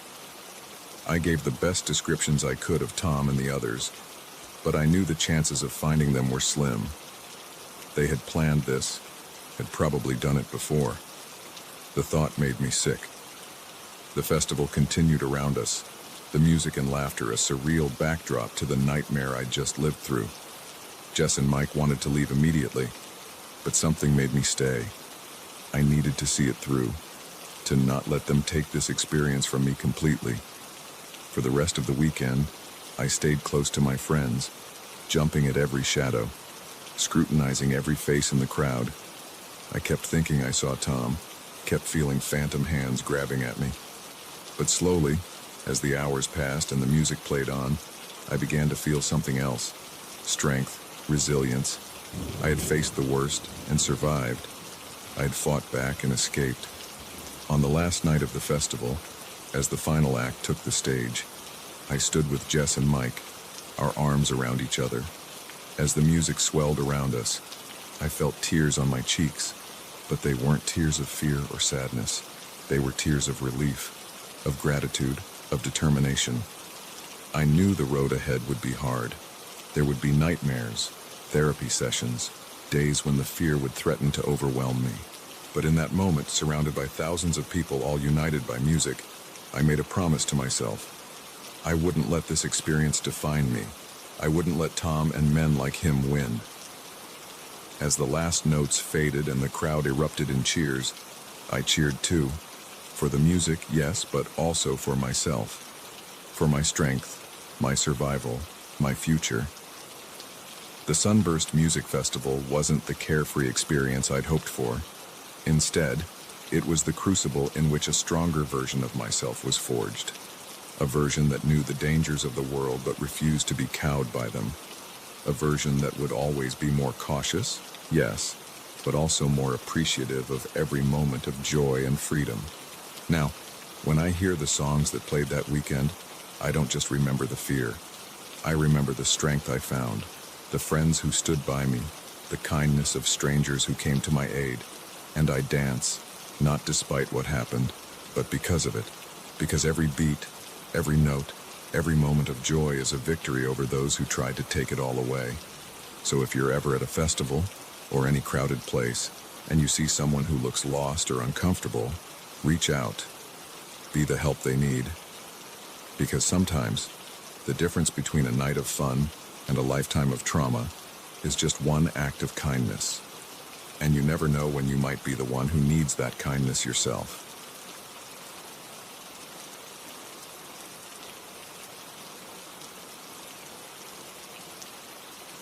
The moment I saw my own face staring back at me from the pile of photos on his coffee table, I knew I'd made a terrible mistake. What had started as a simple online purchase had turned into a nightmare that would haunt me for years to come. It all began with a vintage guitar I'd been searching for months, trawling through online marketplaces and second-hand shops, looking for the perfect instrument to add to my collection. When I stumbled across the listing for a 1967 Fender Stratocaster in cherry red, I couldn't believe my luck. The price was steep, but not unreasonable for such a rare find. The seller, a guy named Rick, had excellent reviews and seemed knowledgeable about vintage instruments. We messaged back and forth for a few days, discussing the guitar's history and condition. Rick was friendly and accommodating, even offering to meet in person so I could inspect the guitar before buying. It seemed too good to be true, but my excitement clouded my judgment. We agreed to meet at a local coffee shop. I arrived early, nursing an overpriced latte and trying to contain my anticipation. When Rick walked in, guitar case in hand, I felt a mixture of relief and excitement. He looked normal enough, mid-40s, average height and build, with a friendly smile that put me at ease. The guitar was everything I'd hoped for and more. The wear on the fretboard told stories of countless gigs played, while the paint had faded to a perfect vintage patina. When I strummed a chord, the sound was pure magic. I was in love. We completed the transaction right there in the coffee shop. As I handed over the cash, Rick's hand lingered on mine for just a moment too long. I brushed it off as nothing, too focused on my new acquisition to pay it much mind. "Enjoy it," Rick said as we parted ways. "I'm sure I'll be seeing you around." I should have noticed the odd emphasis he placed on those words, but I was too busy imagining myself playing this beautiful instrument to pay attention to the warning signs. The next few days were a blur of joy. I spent every free moment playing the guitar, marveling at its tone and the way it felt in my hands. I even started writing a new song, inspired by my new musical companion. It was about a week after the purchase that I first noticed something was off. I was walking home from work when I got the distinct feeling I was being watched. I glanced over my shoulder, but the street behind me was empty. Still, the sensation lingered. That night, I could have sworn I saw a figure standing across the street, looking up at my apartment window. But when I blinked, they were gone. I told myself I was being paranoid, that the street lights were playing tricks on my eyes. The next day, I received a text from an unknown number. "Hope you're enjoying the guitar. It sounds beautiful when you play." A chill ran down my spine. How did this person know I was playing? And how did they get my number? I tried to convince myself it was just Rick, following up on the sale. But something about the message felt off. I replied, asking who it was. No response came. Over the next few weeks, the strange occurrences escalated. More texts from unknown numbers, always commenting on things I'd done or places I'd been. I started noticing the same car parked on my street day after day. Once, I could have sworn I saw someone duck behind a tree as I was leaving my apartment. I was starting to feel like I was losing my mind. I couldn't shake the feeling of being watched, of eyes following my every move. I stopped playing the guitar, irrationally feeling like it was somehow connected to these events. Then came the photos. They started showing up in my mailbox. Pictures of me going about my daily life. Me at work, at the grocery store, meeting friends for dinner. All taken from a distance, without my knowledge. With each new photo, my fear grew. This wasn't just paranoia anymore. Someone was stalking me. I went to the police, but without concrete evidence of a threat, there wasn't much they could do. They took a report and told me to document any further incidents. I felt helpless and alone. It all came to a head one night when I heard a noise outside my bedroom window. I froze in bed, heart pounding, as I heard the distinct sound of someone trying to jimmy the lock. In a panic, I called 911, whispering frantically to the operator.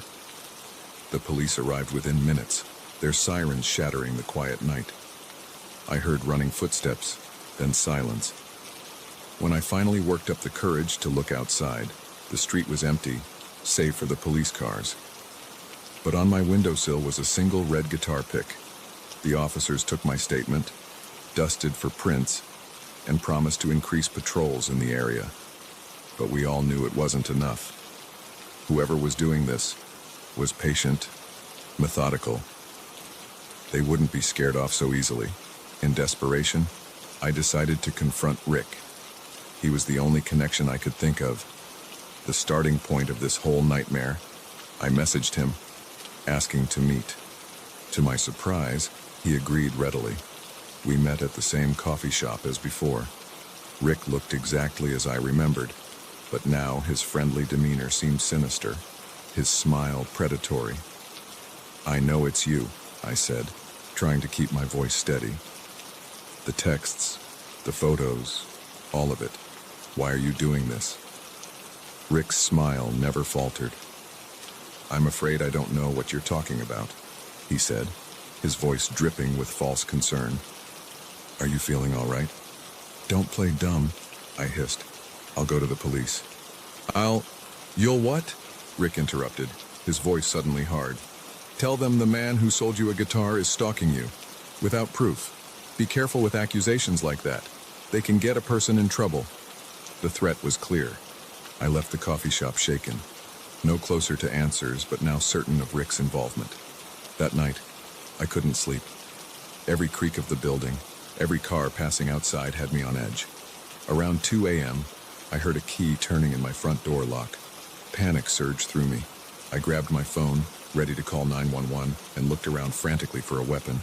The guitar was leaning against the wall. I grabbed it, hefting it like a club. The door opened slowly. A figure stepped inside. "I told you I'd be seeing you around." Rick's voice came from the darkness. I didn't think. I swung the guitar with all my might. There was a sickening crunch as it connected with Rick's head. He went down hard. I stood there, shaking, the ruined guitar still in my hands, as Rick lay motionless on my floor. With trembling fingers, I called 911 for the second time that week. What followed was a blur of police interviews, legal proceedings, and therapy sessions.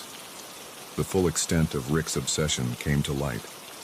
He had been stalking not just me, but several other musicians who had bought instruments from him. My apartment was filled with evidence, photos, notes, detailed logs of my daily routines. In the end, Rick went to prison, and I was left to pick up the pieces of my life. The vintage Stratocaster, the object that had started it all, was held as evidence for months before being returned to me. By then, I couldn't bear to look at it. I ended up donating it to a music school, hoping it would bring joy to someone else without the dark memories attached. It's been years since that night, but the effects linger. I still check over my shoulder when I walk down the street. I triple-check my locks every night, and I never, ever buy anything online without thoroughly vetting the seller. The experience changed me, made me more cautious, more aware of the potential dangers lurking behind seemingly innocent interactions. But it also showed me my own strength, my ability to fight back when cornered. I still play guitar, though it took me a long time to pick one up again. Now, when I play, it's not just for the love of music, but as an act of defiance. Each note is a reminder that I survived, that I didn't let fear win.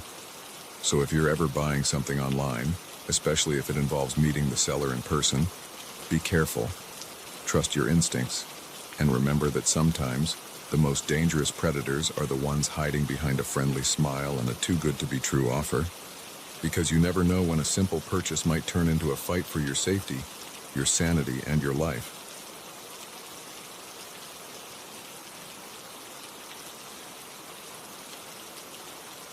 The moment I saw the blinking red light in the corner of the bedroom, I knew my peaceful getaway had turned into a living nightmare. What I didn't realize was that this discovery was just the beginning of a terrifying game of cat and mouse that would push me to my limits. I'd been looking forward to this cabin retreat for months.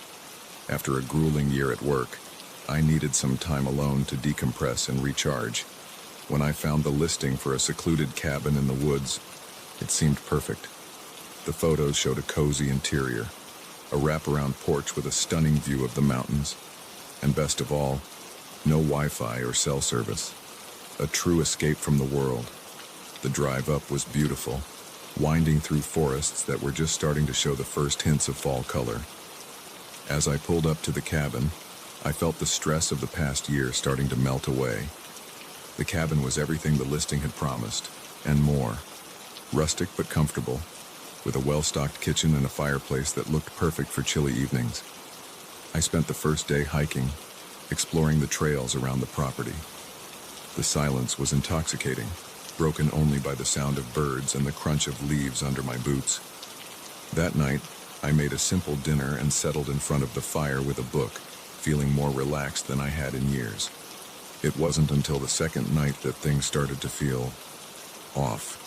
I was getting ready for bed when I noticed something strange, a tiny red light blinking steadily in the corner of the bedroom. At first, I thought it might be some kind of smoke detector, but as I got closer, my blood ran cold. It was a camera. My mind raced. How long had it been there? Who put it there? And most terrifyingly, who was watching? I searched the rest of the cabin in a panic, my heart pounding. I found 2 more cameras, one in the living room, disguised as a knot in the wooden beams, and another in the bathroom, hidden in the heating vent. The idea that someone had been watching my every move made me feel violated, exposed. I wanted to run, to get in my car, and drive as far away as possible. But it was the middle of the night, and the road down the mountain was treacherous even in daylight. I was trapped, at least until morning. I didn't sleep that night. I sat in the living room, a kitchen knife clutched in my hand, jumping at every creak and groan of the old cabin. As the first light of dawn broke through the windows, I made a decision. I wasn't going to be a victim. I was going to find out who was behind this and make them pay. I started by disabling the cameras, covering them with duct tape I found in a kitchen drawer. Then I began searching the cabin more thoroughly, looking for any clues about who might own it. In a desk in the study, I found a stack of old papers. Most were mundane, utility bills, renovation receipts. But at the bottom of the pile was something that made my skin crawl. A notebook filled with handwritten entries. As I flipped through it, I realized with growing horror that it contained detailed observations of previous guests. What they did, what they ate, even transcriptions of private conversations. This wasn't just voyeurism. This was something much more twisted. Just as I was processing this discovery, I heard a sound that made my blood freeze. A car, pulling up outside the cabin. Whoever was behind this was here. I panicked. Should I confront them? Hide? Try to make a run for it? In the end, instinct took over. I grabbed the notebook and ran upstairs, hiding in a closet just as I heard the front door open. Footsteps echoed through the cabin, slow and deliberate. I could hear someone moving from room to room, pausing occasionally. Checking the cameras, I realized they knew something was wrong. Come out, wherever you are," a voice called, sickeningly playful. "I know you're here. I saw you find my little toys." I held my breath, trying to make myself as small as possible in the cramped closet. The footsteps grew closer, coming up the stairs. I gripped the knife tighter, my palms slick with sweat. The bedroom door opened. I could see a sliver of the room through a crack in the closet door. A man entered, tall and lean, with a face that might have been handsome if not for the cold, predatory look in his eyes. "You're a clever one, aren't you?" he said, his voice echoing in the quiet room.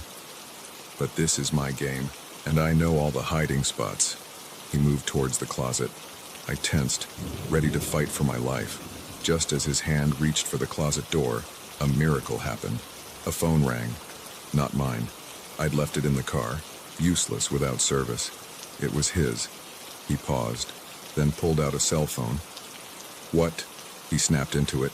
He listened for a moment, his face darkening. "No, not now. I'm in the middle of... Fine. I'll be there in an hour." He ended the call with a curse, then looked around the room one last time. "Don't go anywhere," he said, his voice dripping with menace. "I'll be back to finish our game." I listened as he stormed out of the cabin, a car engine roaring to life outside. Only when the sound had faded completely did I allow myself to breathe. I knew I had a small window of opportunity, and I couldn't waste it. I ran downstairs and out to my car, my hands shaking so badly I could barely get the key in the ignition. As I sped down the mountain road, my mind raced. I couldn't go to the local police. For all I knew, he could have connections there. I needed to get as far away as possible. I drove for hours, not daring to stop, constantly checking my rearview mirror for signs of pursuit. It wasn't until I'd crossed 2 state lines that I finally felt safe enough to pull over at a rest stop. As the adrenaline wore off, the full weight of what had happened hit me. I broke down, sobbing in my car, overwhelmed by fear, relief, and lingering violation. When I'd collected myself, I knew what I had to do. I drove to the nearest FBI field office and turned over everything. My story, the notebook, photos I'd taken of the hidden cameras. The agents were grim-faced as they listened, assuring me they'd investigate fully. In the weeks that followed, the true scope of the horror came to light. The man, whose real name I never learned, had been running his sick game for years. Dozens of cabins, hundreds of victims. Some he'd just watched. Others, the FBI was less clear about. But the haunted looks in the agent's eyes told me everything I needed to know. They caught him, eventually. My evidence was a key part in bringing him down, but the victory felt hollow. I still jumped at shadows, still woke up in cold sweats, imagining hidden eyes watching me. I couldn't stay in my apartment after that. Everywhere I looked, I imagined cameras. I moved to a new city, started over. Slowly, I began to heal. But I never went on another vacation rental. I never stayed anywhere I couldn't control, and I never, ever ignored that nagging feeling that something wasn't quite right. Years have passed, and most days, I can almost forget what happened. But sometimes, when I'm alone in a quiet room, I could swear I hear the faint sound of a camera shutter. In those moments, the fear comes rushing back, as fresh as it was in that cabin. I share my story now as a warning, to remind people that the world can be a dangerous place, that evil can hide behind the most picturesque facades, but also to show that it's possible to survive, to fight back, to reclaim your life. So the next time you're in a new place and something feels off, don't ignore it. Don't let politeness or discomfort keep you from asking questions, from protecting yourself, because you never know when a dream vacation might turn into a nightmare. And in the game of cat and mouse, it's always better to be the cat.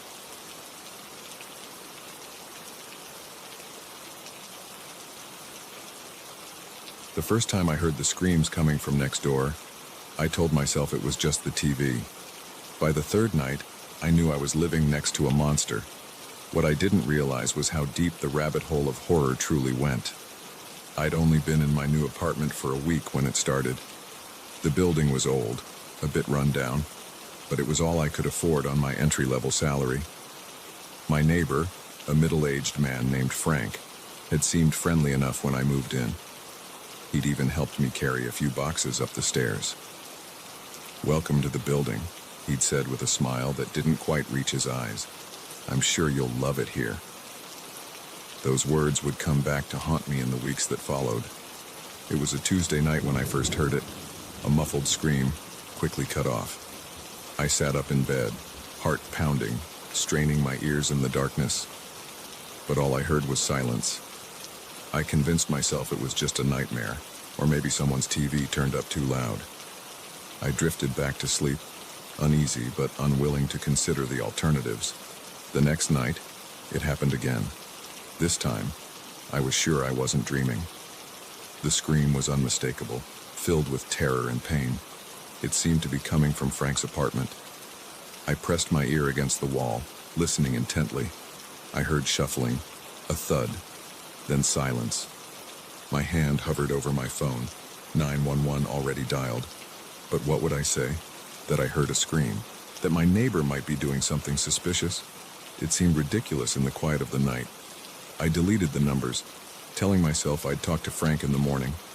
Maybe he was just having nightmares. But when I saw Frank the next day, he seemed perfectly normal. He nodded hello as we passed in the hallway, that same not quite right smile on his face. I wanted to ask him about the noises, but the words stuck in my throat. What if I was wrong? What if I was just being paranoid? That night, I waited, ears straining for any sound. Around 2 a.m., it came. Not a scream this time, but a series of thumps, like something heavy being dragged across the floor, then a door slamming. I crept to my window just in time to see Frank loading something large and unwieldy into the trunk of his car. In the dim glow of the streetlight, I could have sworn I saw a hand dangling limply from whatever he was carrying. My blood ran cold. This wasn't paranoia. This was real. I called the police, my voice shaking as I reported what I'd seen. They said they'd send someone to check it out, but I could hear the skepticism in the dispatcher's voice. By the time they arrived, Frank's car was gone. The officers knocked on Frank's door, but there was no answer. They asked me a few questions, but without any concrete evidence, there wasn't much they could do. They told me to call again if I heard or saw anything else suspicious. I didn't sleep at all that night or the next. Every sound made me jump. Every shadow seemed to hide unspeakable horrors. I started researching Frank online, looking for anything that might confirm my suspicions. But he was a ghost. No social media, no public records beyond a driver's license renewal. It was as if he barely existed. A week passed without incident. I started to wonder if I'd imagined the whole thing. Maybe the stress of the move and the new job had gotten to me. I was just starting to relax when it happened again. This time the scream was louder, more desperate. And it wasn't coming from Frank's apartment. It was coming from the apartment above mine. I ran upstairs, my heart pounding. The door to the apartment was ajar. I pushed it open, calling out, "Hello? Is everyone okay?" The scene that greeted me will haunt me for the rest of my life. The apartment was empty of furniture, the floors covered in plastic sheeting, and there, in the center of the room, was Frank. He was standing over a young woman bound to a chair, a knife in his hand. Both of them turned to look at me, Frank's eyes wide with surprise, the woman's filled with desperate hope. For a moment, we all froze. Then Frank lunged at me. I don't remember consciously deciding to fight. One moment I was standing in the doorway. The next I was grappling with Frank, struggling to keep the knife away from my throat. We crashed into walls, knocked over lamps. I was running on pure adrenaline and fear. Somehow, I managed to knee him in the groin. He doubled over, and I took the opportunity to grab a nearby lamp. I swung it with all my might, connecting with his head. Frank went down hard. Panting, I ran to the woman, quickly untying her. "Run!" I gasped. "Call the police." She didn't need to be told twice. As soon as she was free, she bolted from the apartment. I could hear her footsteps pounding down the stairs. I turned back to Frank, ready to make sure he stayed down until the police arrived. But he was gone. A trail of blood led to the open window. I rushed over, looking out just in time to see him disappearing down the fire escape. The police arrived minutes later, but it was too late. Frank had vanished. What followed was a nightmare of police interviews, crime scene investigators, and horrifying discoveries. The plastic-covered apartment wasn't the only one. There were 3 others in the building, all rented under false names, all set up for God knows what horrors. And Frank, it turned out, wasn't Frank at all. His real name was Gerald Hartley, and he was wanted in connection with a string of disappearances across 3 states. The woman I'd saved was his latest victim, but far from his first. The full extent of his crimes came to light over the following weeks. The bodies found buried in the woods outside of town. The trophies discovered hidden in the walls of his apartment. The videos, I couldn't bring myself to watch them, but the haunted looks on the detectives' and faces told me everything I needed to know. I couldn't stay in the apartment after that. Every creak, every shadow reminded me of that night. I moved in with a friend while I looked for a new place, jumping at every unexpected sound. Gerald Hartley was caught eventually, trying to cross the border into Canada. The trial was a media circus. I had to testify, had to relive that night in excruciating detail. Seeing him in the courtroom, his eyes cold and empty, made me realize how close I'd come to being another one of his victims. He was sentenced to life in prison, no possibility of parole, but even that didn't make me feel safe. I kept wondering how many others like him were out there, hiding behind friendly smiles and offers to help carry boxes. It's been years now, and I've managed to rebuild my life. I have a new apartment in a secure building with plenty of neighbors and a top-of-the-line security system. I've gone through therapy, learned coping mechanisms for the PTSD and anxiety, but I've never forgotten. I still check the locks 3 times before I go to bed. I still wake up sometimes, heart racing. Sure, I've heard a scream in the night, and I never, ever ignore that gut feeling when something seems off. I share my story now as a warning, to remind people that evil can hide in plain sight, that the monster next door might look just like everyone else, but also to show that it's possible to fight back, to survive, to make a difference. So the next time you hear something strange in the night, don't just turn over and go back to sleep. Don't assume it's nothing, because sometimes the difference between life and death, between saving a life or losing one eye, is just a willingness to get involved. And remember, the most dangerous predators are often the ones hiding in plain sight, right next door.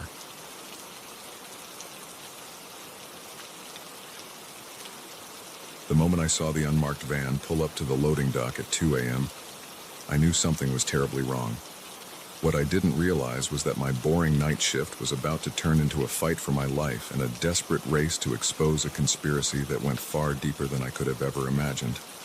I'd been working as a night security guard at Glenwood Tech for about 6 months. It was a mind-numbingly dull job most nights. Just me and the hum of fluorescent lights in an empty office building. I spent most of my time doing rounds, checking doors, and trying not to fall asleep. That night started like any other. I clocked in at 10 p.m., nodded to the day shift guard as he left, and settled in for another uneventful 8 hours. I did my first round at 11, noting nothing out of the ordinary.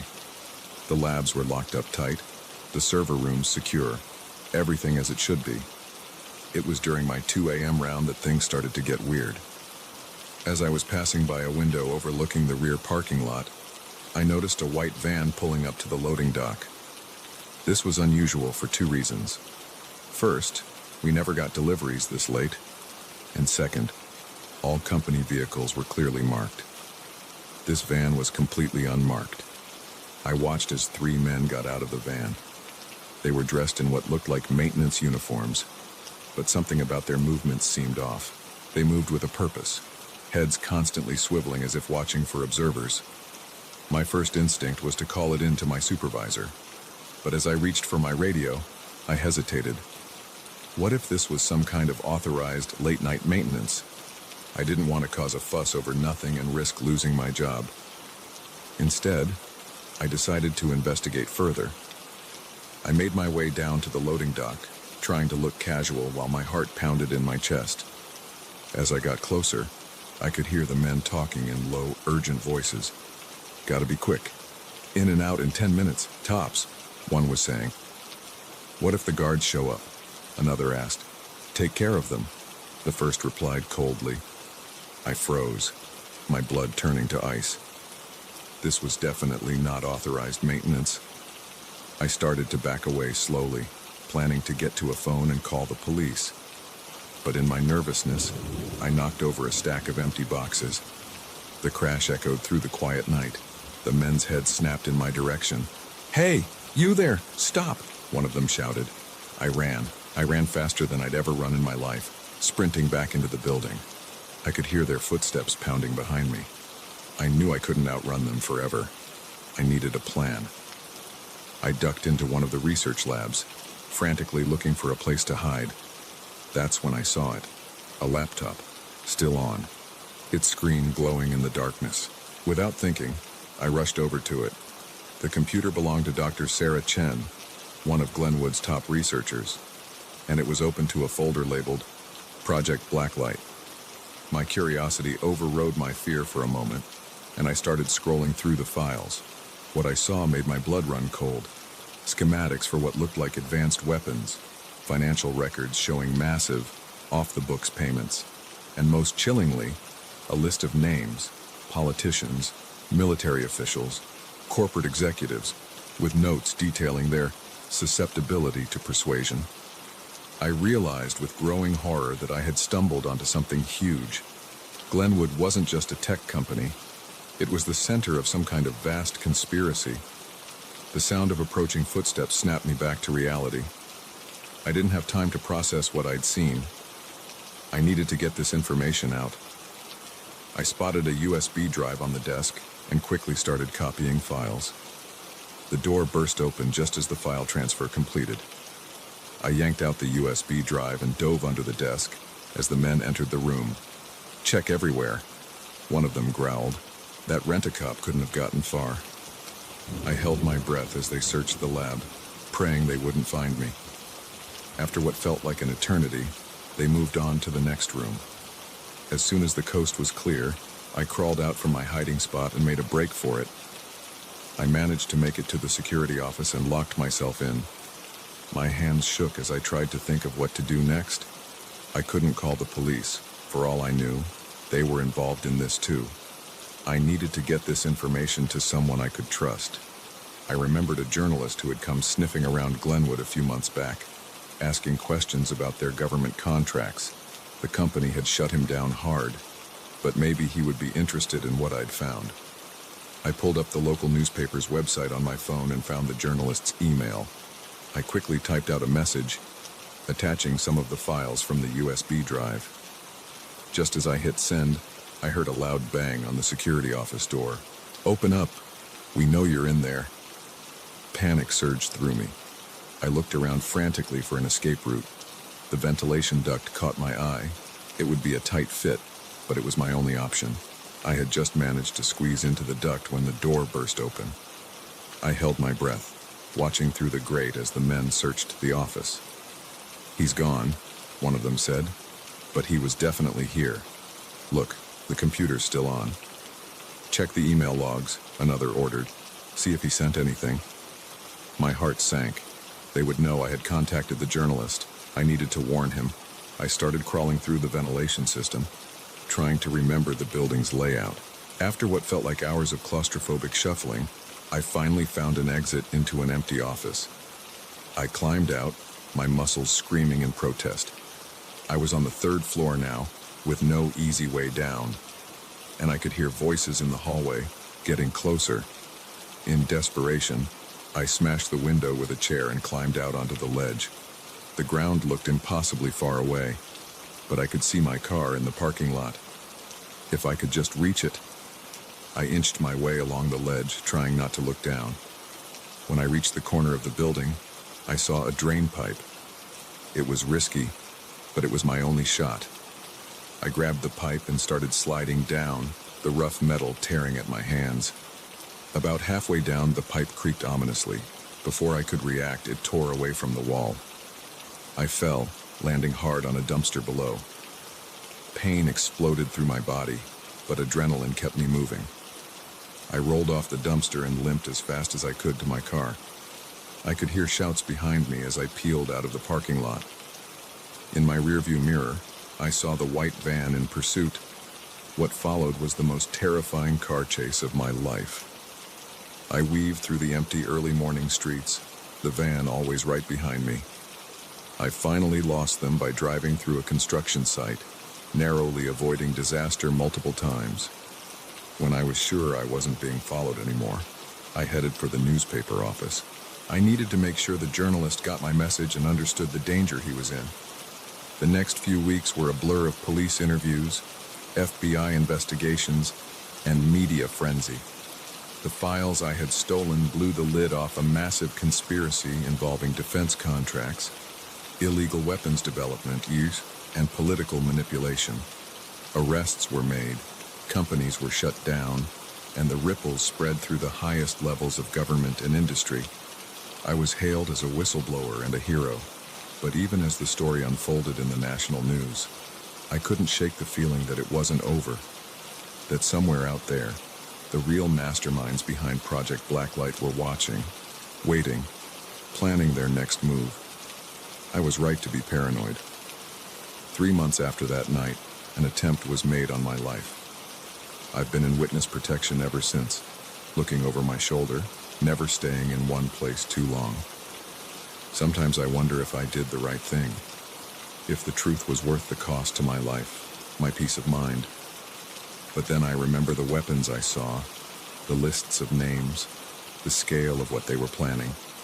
And I know that no matter the personal cost, exposing the truth was the only choice I could have made. So if you're ever working a boring night shift and you see something that doesn't seem quite right, don't ignore it. Don't tell yourself it's nothing, because sometimes the most mundane job can turn into the front lines of a battle between good and evil. And in that moment, you might be the only one standing between the truth and those who would bury it. Just be prepared for the consequences, because once you step into the light, the shadows will do anything to drag you back in.